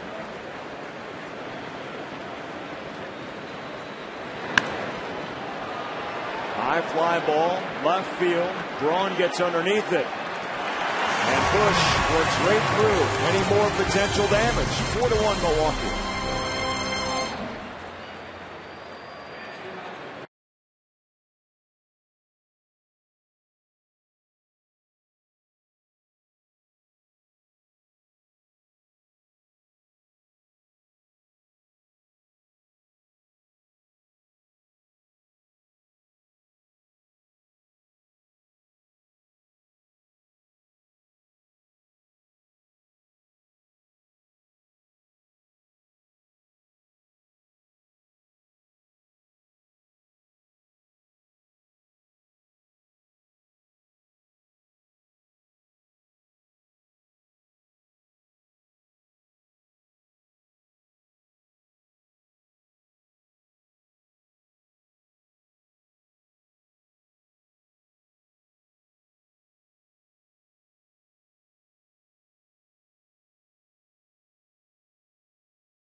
Prince Fielder.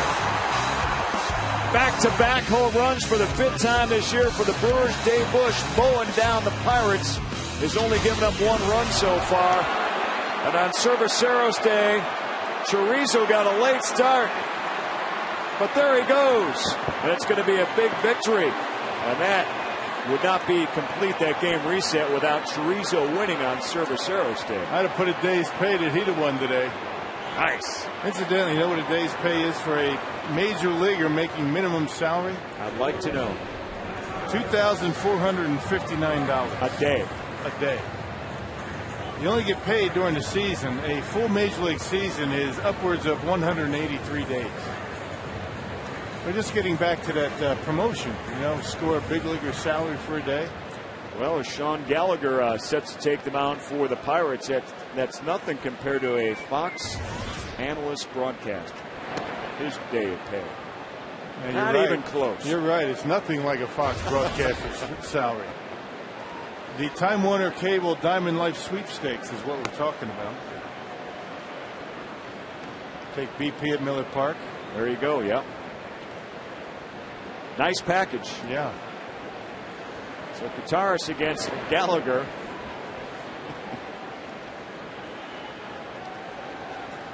Two and 1 the count. Gallagher purchased from the Padres. ERA 2.77 in San Diego. A pitching-rich organization, those Padres. Kotaris going the other way and leads off Milwaukee's 6th inning with a base hit. Hey, Brewers Live is going on the road to celebrate Family Fun in Wisconsin Dells, July 16th through the 18th. Here we go. Join Jerry Augustine and our own Craig Kashan for a first-hand experience at the Dells. It all starts Friday, July 16th at 6, only on Fox Sports Wisconsin. There it is, my favorite shot. Cut it out. Visit foxsportswisconsin.com and click on the station events page for more information. I'd just like you to know there's Davey.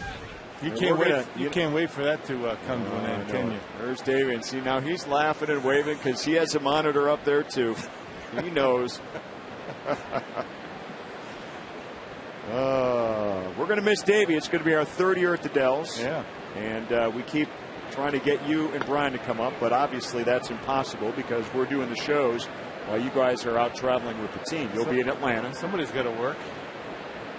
Think that's work? Going down slides. I think it's easy going down slides. Golfing. Going on boats.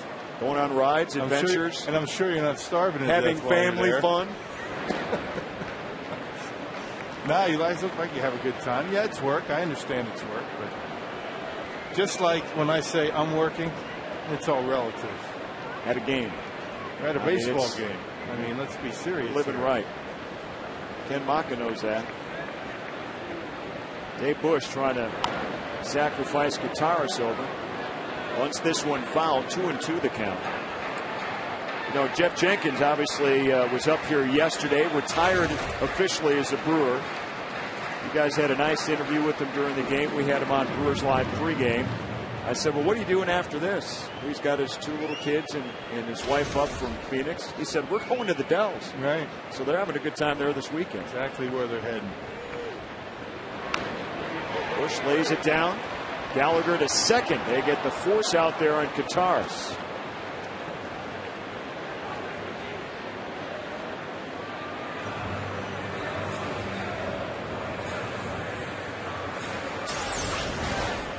The Brewer pitching staff has struggled somewhat dropping down sacrifice bunts. This one hit a little bit too hard, and Kotaris an easy out at second base. We've been talking all year about how well the Brewer pitching staff has been swinging the bat, getting base hits. Anytime you talk to Ken Maka about that, he said, I would prefer that they get their bunts down. Those are the real key situations. You take the hits because they're almost bonus, aren't they? Right. Yeah, you don't expect hits. Wow, speaking of hits, Ricky Weeks just got one in the middle of the bat. What was that? That was not even close. I'm not sure what the warning is for. Bob Davidson warning both benches. I can't imagine what would have happened in yesterday's ball game. Now, the Pirates hit the Brewers 3 different times. Gomez got hit. Corey Hart got hit. Ricky Weeks got hit by pitches. Now Ricky hit again, right between the numbers on the back. There's one. Corey Hart gets hit. That's two. And then Ricky. Now, why in the world would Bob Davidson warn both benches? Brewers haven't done anything yet. There's really no indication of any issue other than the Pirates drilling the Brewer hitters. 17 times Ricky Weeks has been hit by a pitch. That leads the league. And Prince is right behind him. Ken Moffitt trying to plead his case out there. What are we supposed to do now? We're down 4 in that category. And there's no retaliation now. Right. I mean, what you do is when you give a warning at that point is you give the Pirates a free shot at the Brewer hitters. And you can't for life of me tell me that pitch got away. That went right between the numbers on his back. That's not a mistake. Brewers are up 4-1 in this game. John Russell, Pirate manager.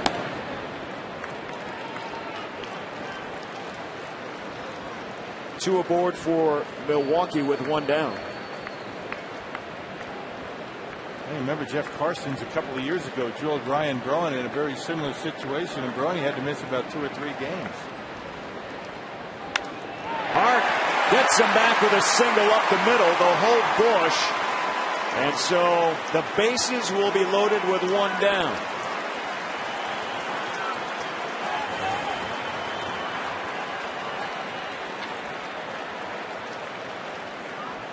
So now Ryan Braun with the bases loaded and a quick visit out to the mound for Joe Kerrigan, the pitching coach, to talk to Gallagher.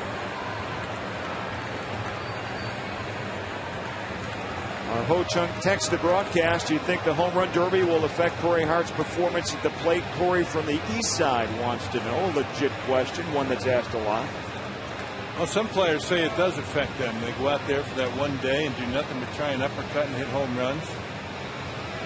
But you don't know how it's going to affect a particular hitter. You hope it doesn't. It didn't affect Prince too much, I don't think, did it? I don't think at all. Did Prince come back after the All-Star game and struggle? I'm not sure.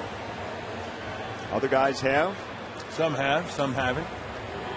It's a legit question, but one you just can't predict. Exactly. A walk, a home run, and a double for Ryan Braun, and the 0 for 19, a distant memory.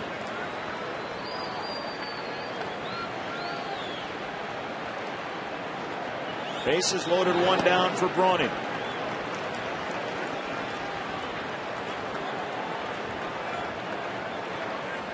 Dave Bush over at third. Ricky Weeks got hit by a pitch at second, and Corey Hart singles over at first.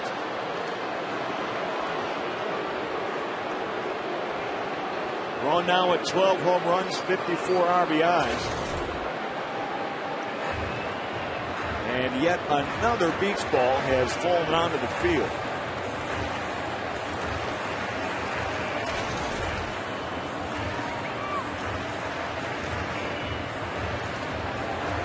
Unfortunately, Tabata threw it back up into the stands, so we may see it again. Bases full of Brewers. Ryan Braun at the plate, Prince Fielder waiting on deck. They've each hit home runs already in this game. Those came against Karstens. Gallagher in relief. And another one misses, 2-0.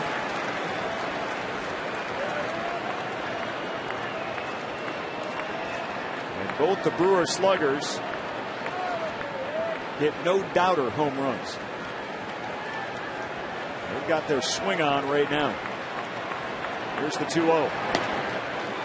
In for a strike. And another fastball. That one catching the outside corner. Good take by Ryan.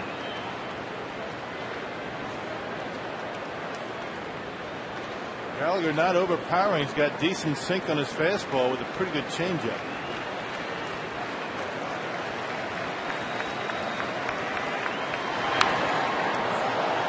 One back to even the count at 2-2.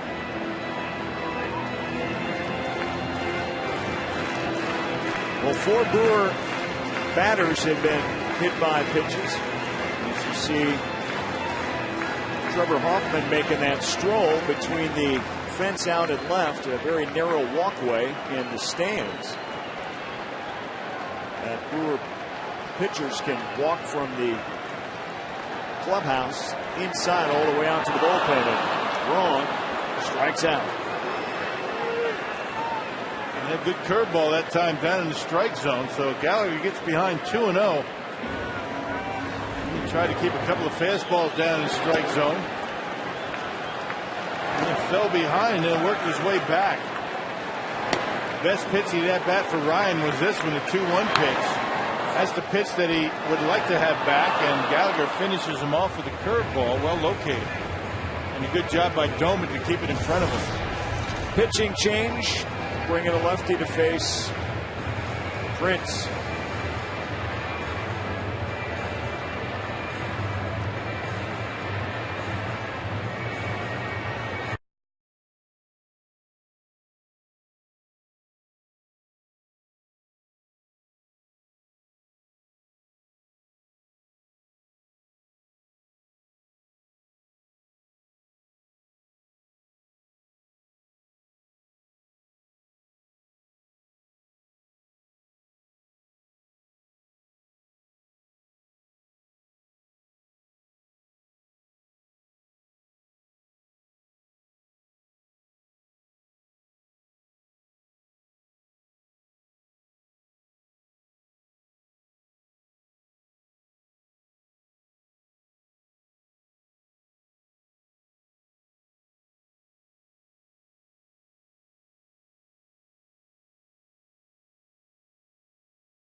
Bruce on, and it'll be Brandon Phillips. And Travis Wood will take his no-hitter to the ninth in a scoreless game. Reds rookie pitcher Travis Wood, a perfect game going through 8 innings, 3 outs away. The only trouble, Rock, is it is a scoreless game between the Reds and the Phillies right now. Yeah, Roy Halladay has not given up a run. He's only allowed 4 base hits. So if it goes through the ninth, there'll be no perfect game. It's like it never happened. Javier Lopez in now. Left-handed reliever to face the left-handed hitting Prince Fielder. Bases loaded. 2 down here in the Brewers' 6th inning. Milwaukee leads it 4-1. So Gallagher out, Lopez in.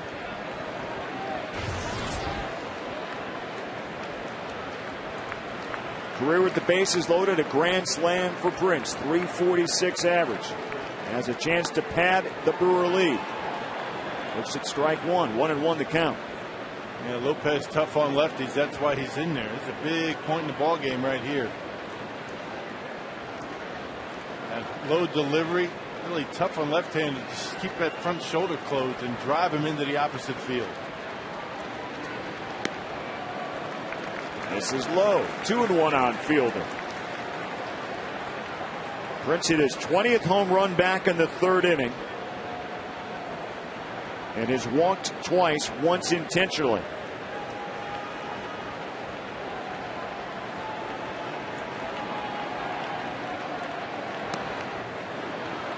Strike 2 on Fielder. 2-2 the count now with 2 down. You watch the way he drops down. Almost a submariner. Almost like Mitch Stetter.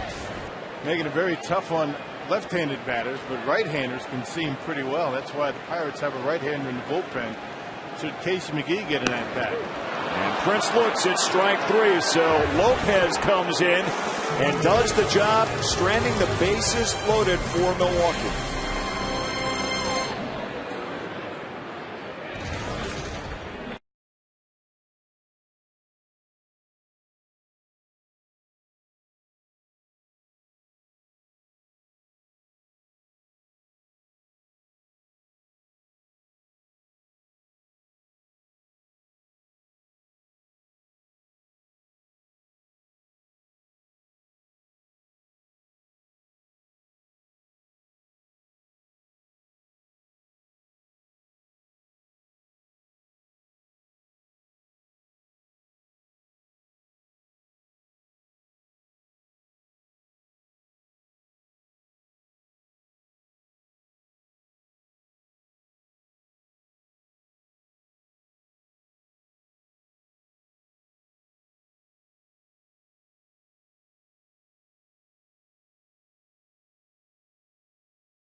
And by Toyota.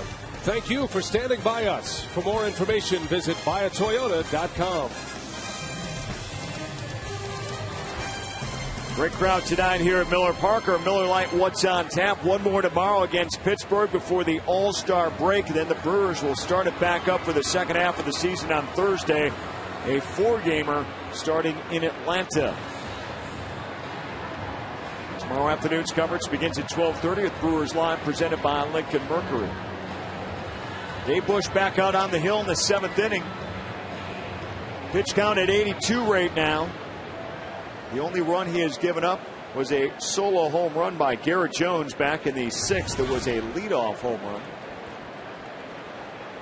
Otherwise, Bush has been very efficient out on the mound. 83 the pitch count now for Bush.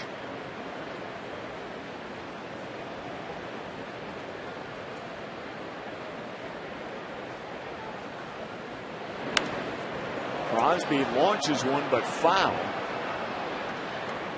Way up to the 3rd deck here at Miller Park above the Gale Club.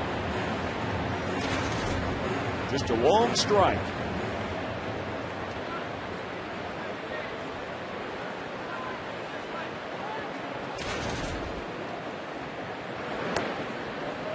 So how about Travis Wood, 3 outs away for the Reds from a perfect game.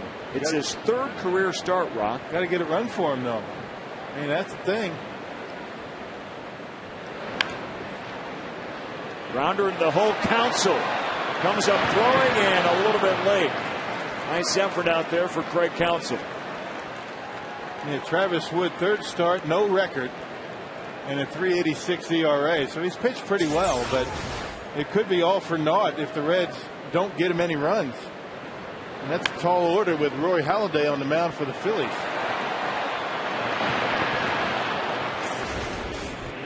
Andy LaRoche will come up as the pinch hitter, batting in the pitcher spot, number 9 for Pittsburgh.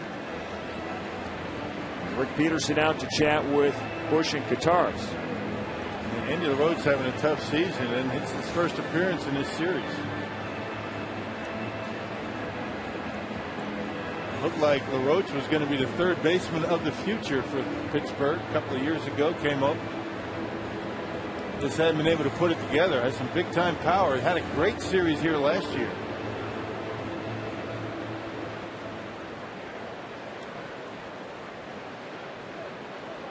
They've even tried to put him over at second base. He went through 4 straight starts over there late June to begin the month of July. 200 against right-handed pitching this season. Goes up against the righty Dave Bush. First pitch a strike for Dave Bush. 230 on the season for LaRoche. 3 home runs, 13 RBIs. Some pretty nice numbers against the Brewers, however. Sometimes it's all about matchups.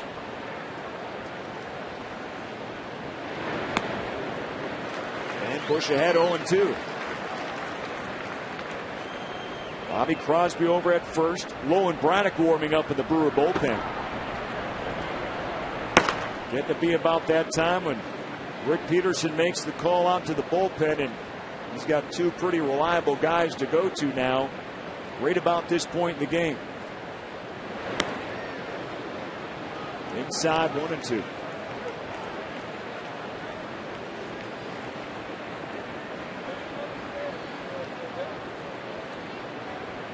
Any sign of trouble, and I think the Brewers are going to not hesitate to go with either Braddock or Lowe, depending on who's coming up.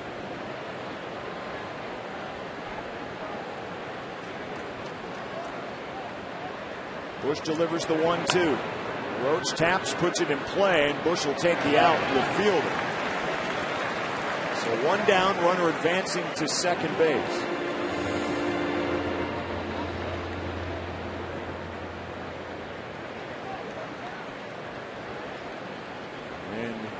Talks intensify a bit between Maka and Peterson.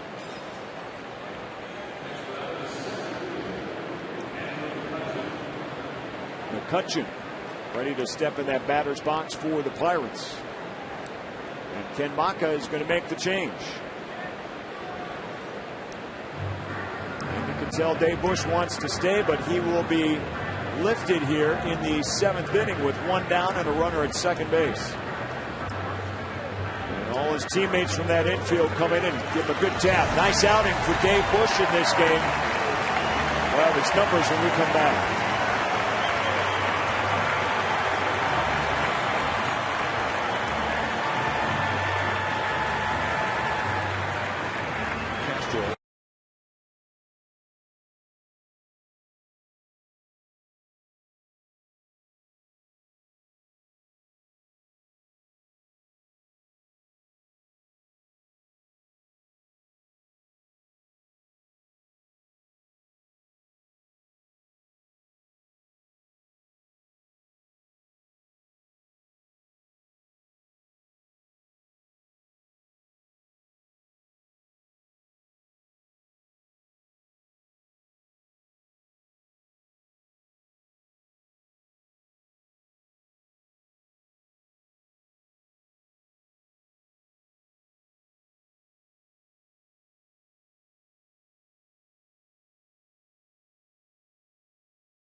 Obviously responsible for that runner over at second base, but Cameron Lowe is going to come in and face McCutchen, who's been swinging a hot bat against the Brewers.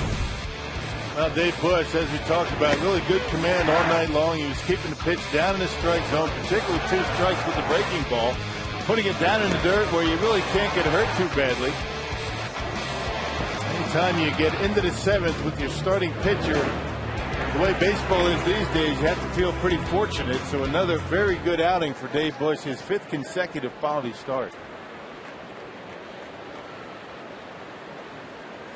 So Lowe set to face McCutchen, who's 0 for 3 in this game against Milwaukee, but has reached base safely in 16 of his last 18 games against the Brew Crew. Now, Cameron Lowe appeared in last night's ball game, pitched a scoreless inning in the 3rd, looked very good doing it. He has been tremendous since his call up from the minor leagues.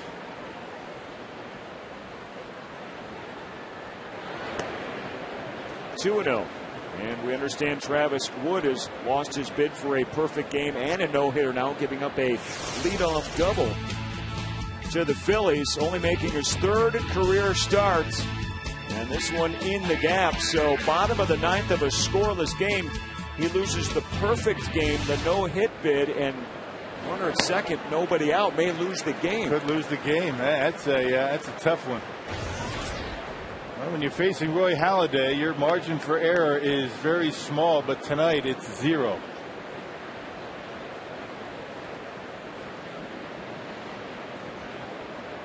Two and 1 to McCutchen from Lowe. Big cut and a miss to even the count. Yeah, this guy has put up some huge numbers in a short period of time against the Brewers. Here at Miller Park, hitting almost 400 with 5 home runs. That's why Ken Maka made the move to go to Lowe. A fresh arm. Now, McCutchen has seen Bush 3 times tonight. And surprising power for a guy that's not very tall. He's got 8 home runs. You got to be careful with him. And this one gets past Guitars, and the runner will advance to 3rd now with 1 down. So Crosby advances. It got crossed up a little bit that George Guitars wasn't sure how to position the glove. He should have backhanded it. Might have been able to keep it in front of him. Kind of pitch handcuffed him. Guitars catching in his 3rd straight game. Lucroy with a sore thumb. Still not ready to start. Little bouncer foul. That one getting away from everybody. The count full at 3-2 to Andrew McCutchen.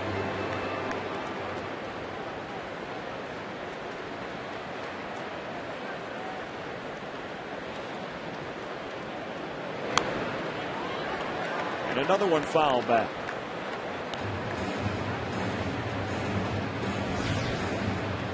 Giovanni Gallardo went out and was put on the disabled list earlier this week. Ken Maka was asked if Cameron Lowe might be a possibility to go into the starting rotation because he was starting in the minors. That's how he earned his way back up to the major league level. And he said, how can I take him out of this role? High fly ball, center field.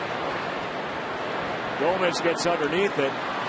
The tag from third, Crosby. Here's a play, and he'll get in as the throw's off just a bit. So the Pirates played another run there within 4-2. Yeah, so the wild pitch cost the Brewers a run.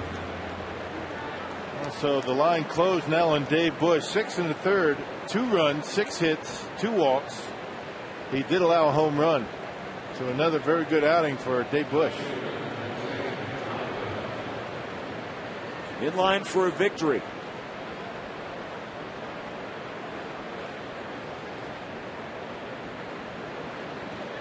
Now he just needs some help from his friends, trying to improve his record to 4-6.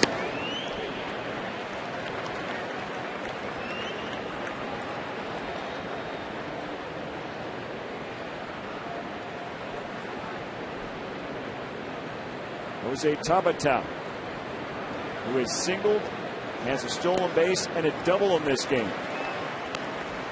Down 0-2 to Lowe.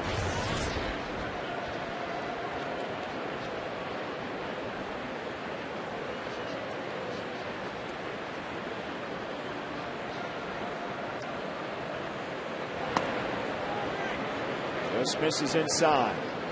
Ball and strike.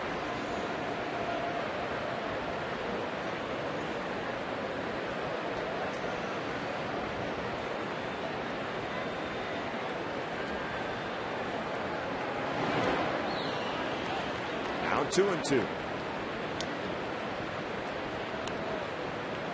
As the season's going on for Cameron Lowe, it appears that he's getting more and more confident with his breaking pitches. The curveball, the slider. He used to come in and just pound that sinker.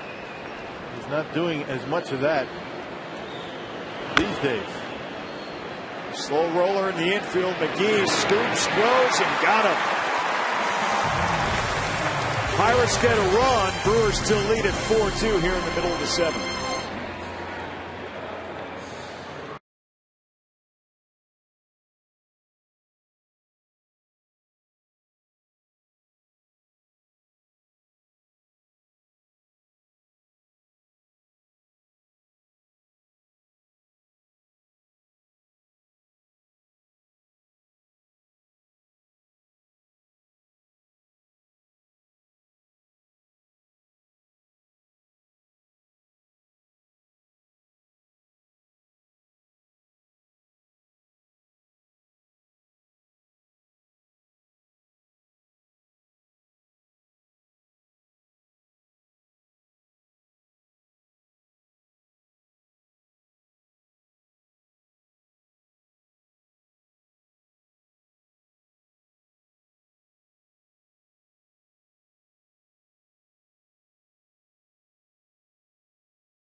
Well, the one thing he's been able to do is been able to command the fastball, get ahead, then use his breaking ball. Been very effective. Pitched another good ball game. Now he's turning it over to the bullpen. Coming up next on Brewers Live, presented by Lincoln Mercury, the complete post-game story, and our instructional tonight, base running leads. Craig, what would you think about at least part of that segment being if maybe Augie can pick Rock off first base? That'd be interesting to see. Never happened. Rock shaking his head. Never happened. I don't get far enough off the bag. I thought we had a duel in proposal here, but I guess not. 7th inning stretch. Brewers coming to bat in the bottom of the 7th with a 4-2 lead. Casey McGee leads off against DJ Carrasco, the new pitcher out of the bullpen for the Pittsburgh Pirates. And Carrasco lately has been very good. His last 30 games, he's been able to limit the opponent to a 273 earned run average. And overall, his number is a 3.92 ERA. And you have to like the way he wears those socks. The old school stirrup socks, huh? You have to special order those these days. Not even the little leaguers wear those. Right. McGee again staying alive, hammers one back. The little leaguers like the Braun and Fielder type, all the way down, covering up most of the shoes these days. Everybody does.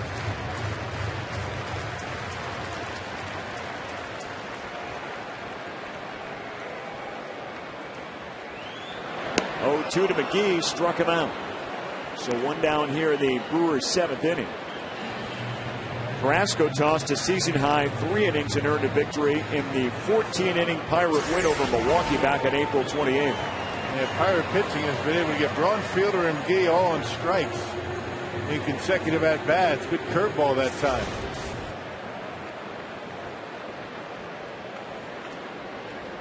Carrasco set to face Craig Counsell.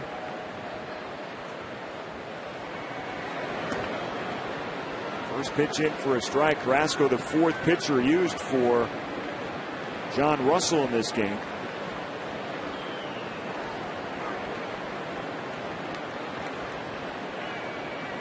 Counts officially 0 for 1.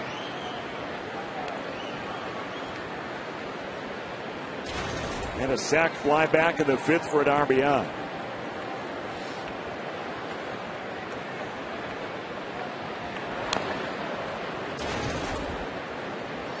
Down to the count now, 1-2.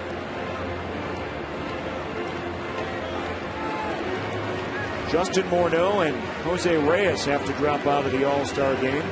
Morneau has been battling a concussion. Concussion symptoms, yeah. I hate to see that. That can be a serious thing. And Reyes re-aggravated a sore oblique. So, you know, we've got that going on with Giovanni Gallardo right now. You got to be careful with those obliques. Yeah. Well, Jose Reyes took the spot of Placido Polanco, and now he's got to drop out.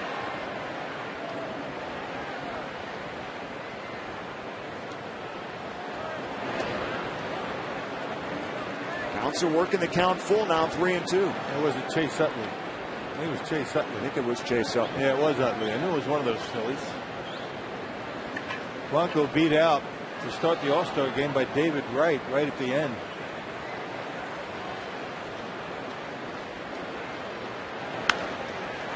Counsell fly ball to left field. There's out number 2. Rafael Furcal will replace Jose Reyes, Dodgers shortstop. A lot of changes since last Sunday already. Yeah.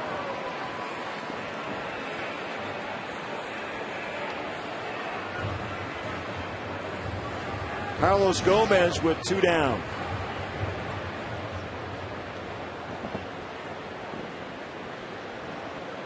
The Brewers were up 4-0 until the Pirates came to bat in the 6th inning.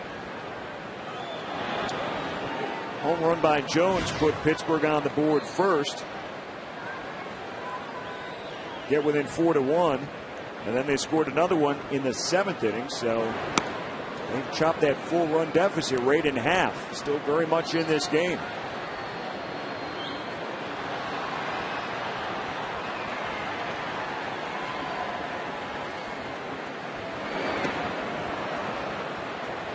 A swing and a miss, and the Brewers go quietly as Gomez breaks his bat.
Temperatures in the 80s with southerly winds at 10 to 16 miles per hour. Coverage begins at 11:30 in the morning.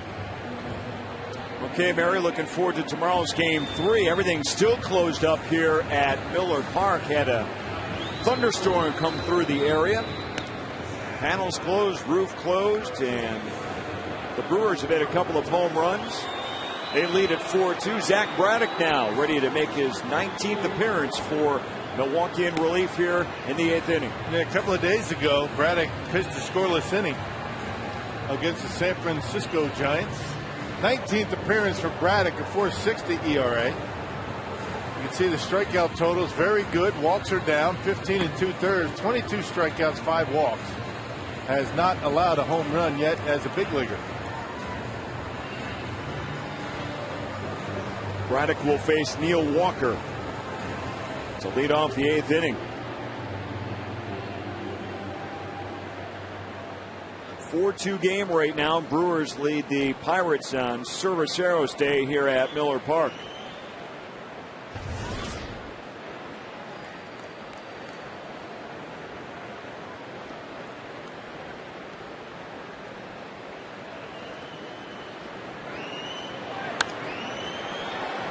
First pitch lifted foul for Walker.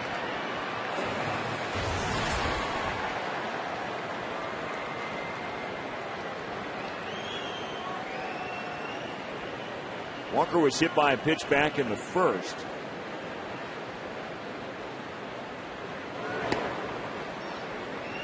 Both benches, by the way, have been warned as Walker was hit very early in the game and Ricky Weeks was hit back in the 7th.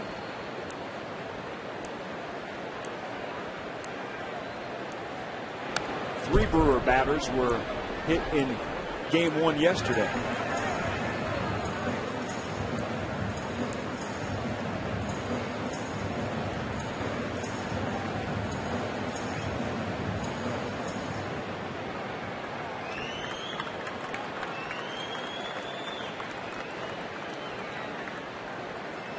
Braddock, the lefty, sent to deliver to Walker. Right back at him. Nice play by Braddock for the first out. What a reaction. Well, ordinarily hard throwers fall off the mound and really don't put themselves in a good position to field, but Braddock doing a nice job, throws a glove up there and able to get the out. Always huge late in the ball game to get that leadoff batter.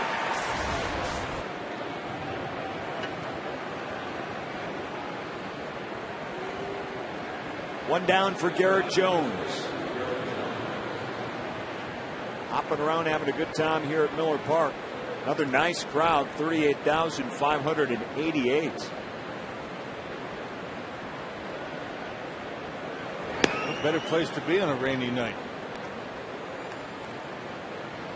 The social gathering ground. Yeah. Indoors. Stay tonight. dry. Have some fun.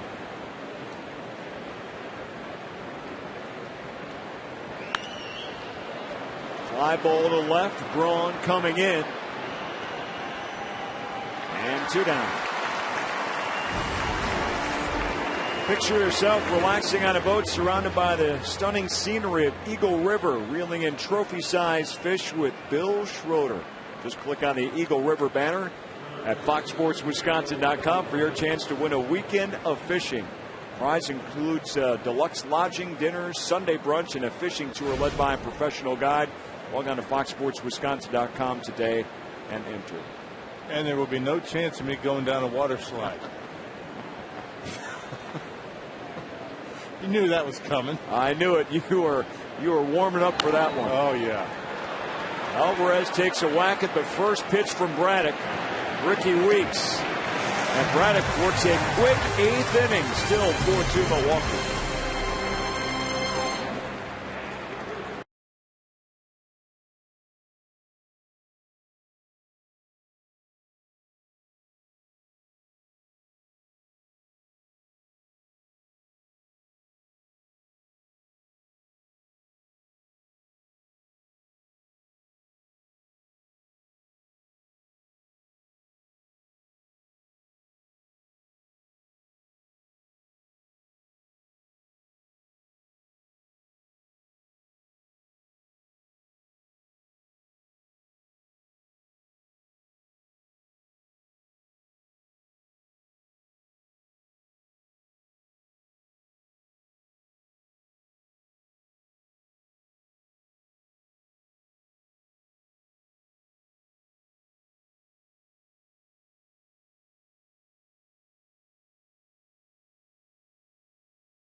Collecting 3 runs in this game. Casey McGee comes through. And then Ryan Braun.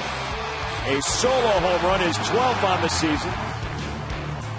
Next batter up, Prince Fielder launches number 20. The Brewers scoring for Dave Bush out on the mound, who put himself in position pitching into the 7th inning to potentially win this game. Craig Counsell also a sac fly RBI. The Pirates, though, won't go away. Garrett Jones, the solo home run to get them on the board. And it's a 4-2 game right now as Carrasco comes back out to pitch in the 8th inning, and George Kottaras leads off for Milwaukee. And again going the other way with another base hit for Kottaras.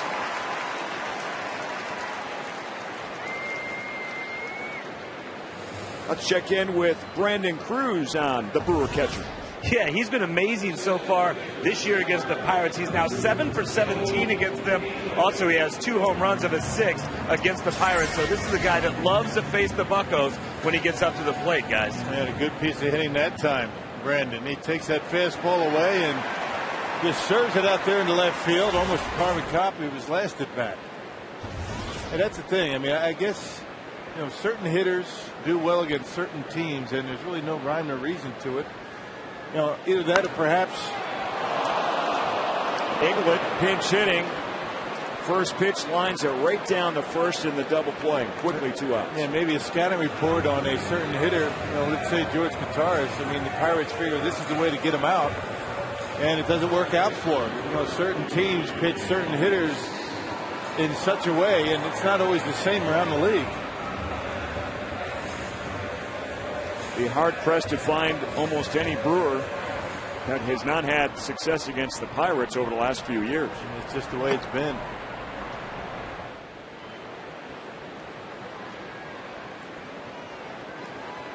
Ricky Weeks with 2 down. We saw John Axford getting loose out in the Brewer bullpen. Weeks got hit by a pitch square in the back in the 6th inning. Rick Peterson and Zach Braddock talking in that Brewer dugout. Yep, Braddock's done. You got John Axford getting loose in that Brewers pen.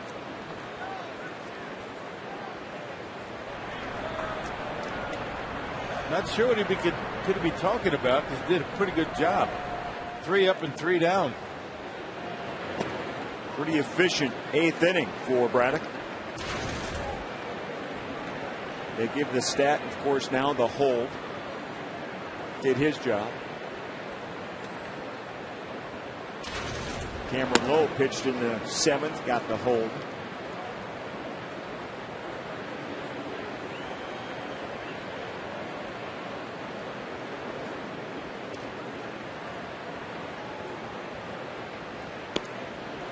And Ricky Weeks draws a walk.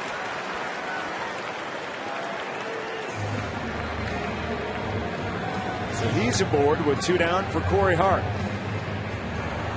Well, now you get to the power in this Brewers lineup. And you make a mistake now, it can cost you 2 runs. Walks have been an issue for the Pirates. Of course, Carson's walked 6. And the first walk since he's left the ball game for the Pirates.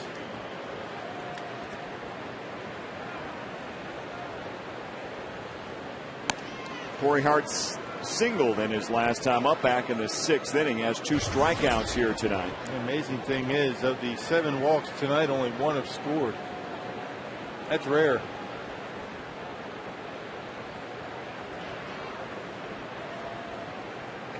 That's something the Brewers were having troubles with in that San Francisco series. Corey Hart lines it down the left field line, but it's foul. They had a lot of opportunities getting guys on base, just couldn't bring them home.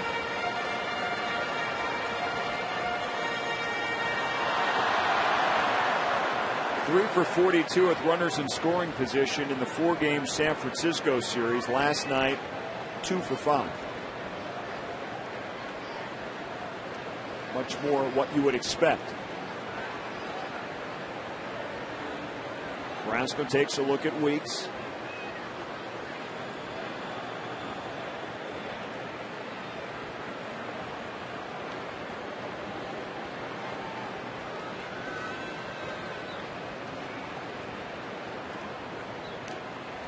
One to Hart. This is outside 2-1. That tough arm angle. It seems as though every time he drops down, though, he's throwing a slider. Hitters are going to pick up on that. Every now and again, you got to throw a fastball.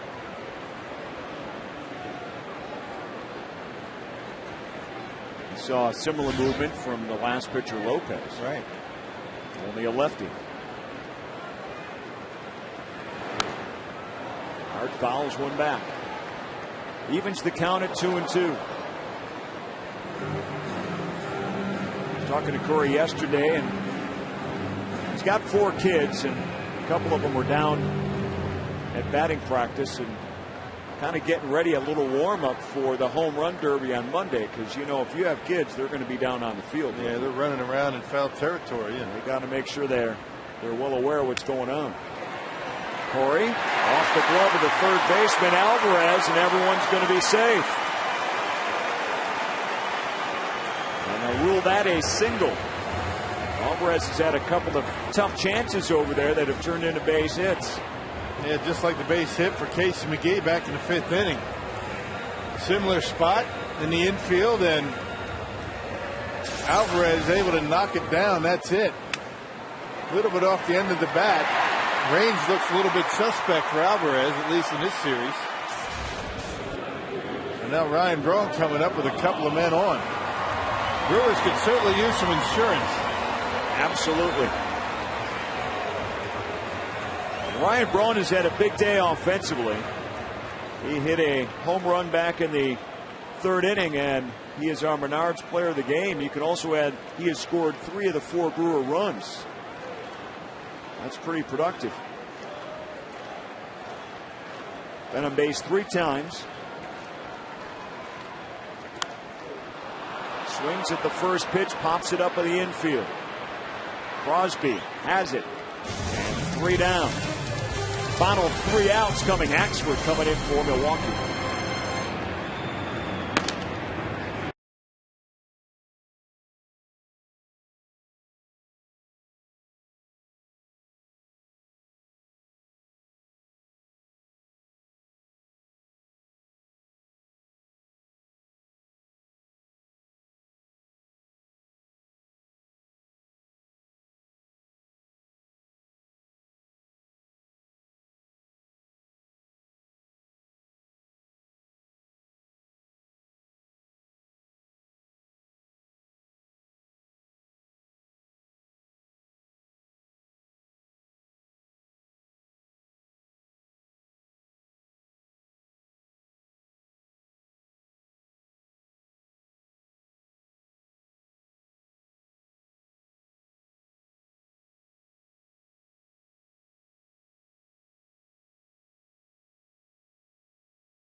Back at Miller Park, the Brewers lead at 4-2. We go to the top of the 9th inning, and John Axford, who is perfect in save opportunities, looking for number 10 here tonight.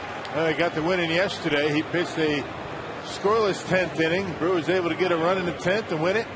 9 for 9 for saves and 263 on the earned run average. So John Axford been very good. Talking about breaking balls. We were talking about Cameron Lowe's curveball. How about the curveball that John Axford has been slipping up there lately? It's been a good one. Boy, it sure has.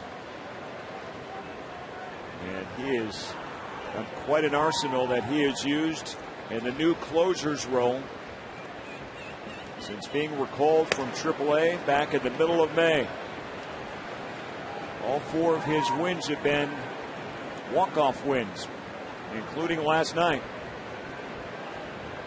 He faces Doumit here to start out the 9th inning for the Pirates. They've been chippy tonight, chipping away at the Brewers' lead. It was 4-0 at one point. Now 4-2 as Trevor Hoffman watches from that bullpen. Last night, Axford gave up a leadoff single and then proceeded to get 3 consecutive outs, including back-to-back strikeouts to end the ball game. Doumit was one of them.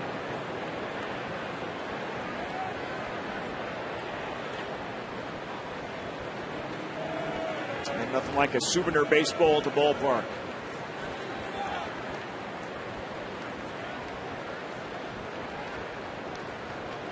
Axford delivers the 2-1, and it's high 3-1.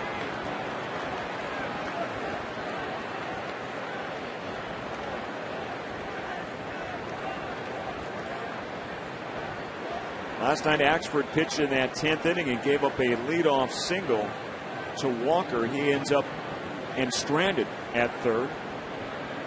Got the next 3 batters, including the last 2 via the strikeout. And this one crushed to right and over Corey Hart's head for a leadoff home run. And Doumit crushes number 8 on the season. And the Pirates are within 1 at 4-3. Yeah, Doman's first hit of the series. It's a big one.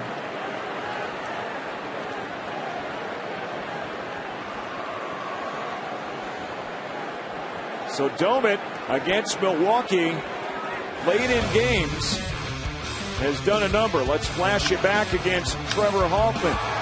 Back-to-back fashions, Rock. Yeah, back-to-back nights. It looks as though the Brewers had a couple of wins under their belt. A couple of change-ups, and Ryan Doman, another home run here tonight. Axford falls behind 3-1, gives him a fastball out over the plate, and Doman gives it a ride to right field. So a third of his home runs on the season coming late in ball games against Brewer closers.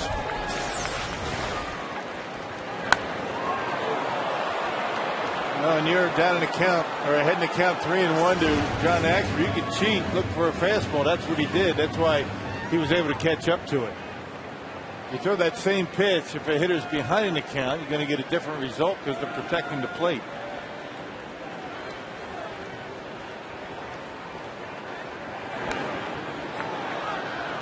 Church fouls this one.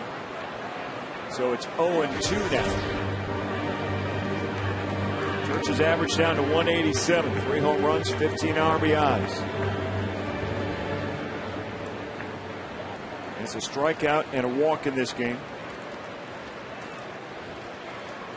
Crosby waits on deck.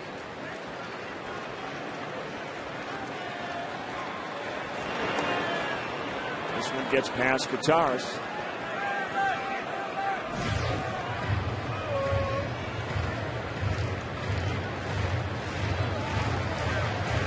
So far, the 2-game series has kind of mirrored one another. Brewers did the comeback yesterday, and the Pirates trying to do it here tonight. And Pirates with 3 unanswered runs. Inside 2-2. Brewers had a 4-0 lead, and 6th, 7th, and 9th innings with single runs for the Pirates are right back in it.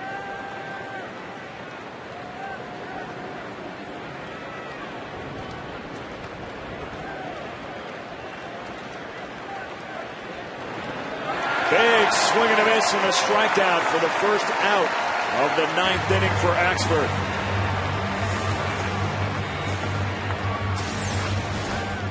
You're up ahead in the count, and you get hitters to be defensive, and he got him swinging at the curveball down in the dirt. Good job by George to keep it in front of him and get the out. Bobby Crosby, who singled and scored his last time up back in the 7th inning.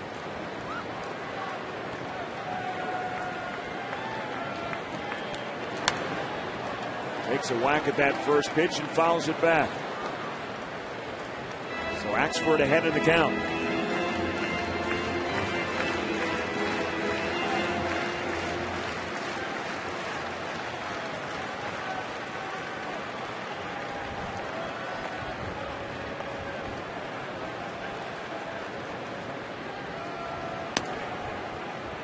This one misses high. Axford with 31 strikeouts and 24 1/3 innings of relief so far.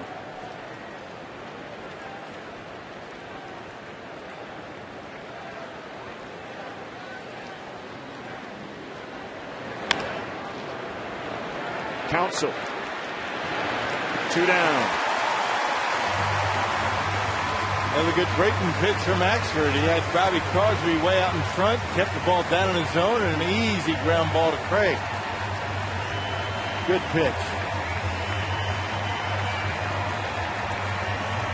Well, 1 out to go for Axford.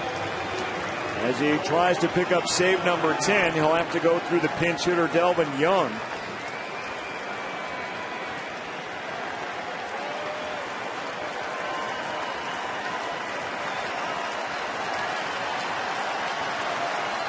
This crowd of just under 39,000 has been entertained all night long, and they want a strikeout to put the exclamation point on a Brewer victory. It would be their 2nd in a row for the Pirates.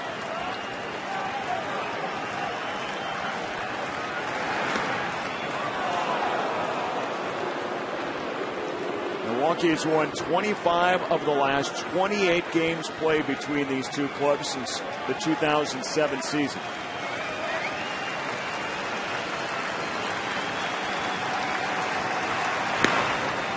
One in for a strike, 1-2. 96 at the knees for John Axford. Wow.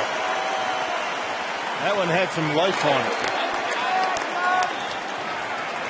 Now buried his curveball in the dirt.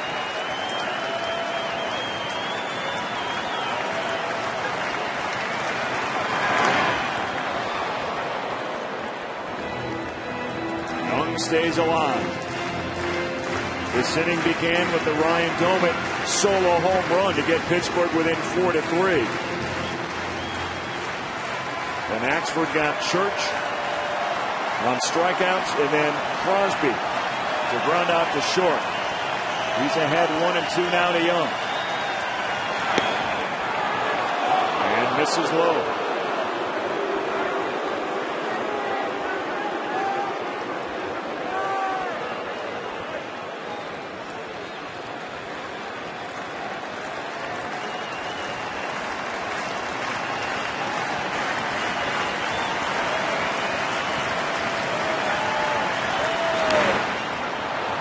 Again fouled away.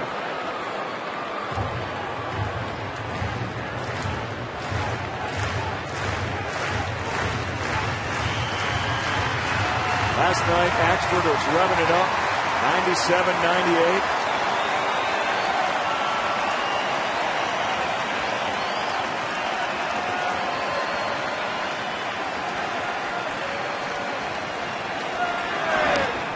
And the 2-2 misses outside, so Young now faces a full count. Haven't been able to throw a curveball for a strike to Delwin Young. Hitter on deck, very dangerous. That is Andrew McCutchen. See if Axford can take care of business right here. Here's the 3-2. And again, Young fouls one back.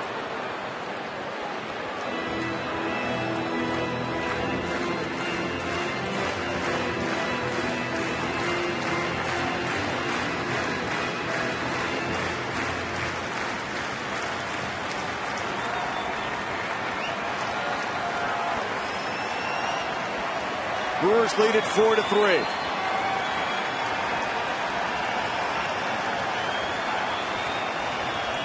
Again the 3-2. Swing and a miss, and it's over.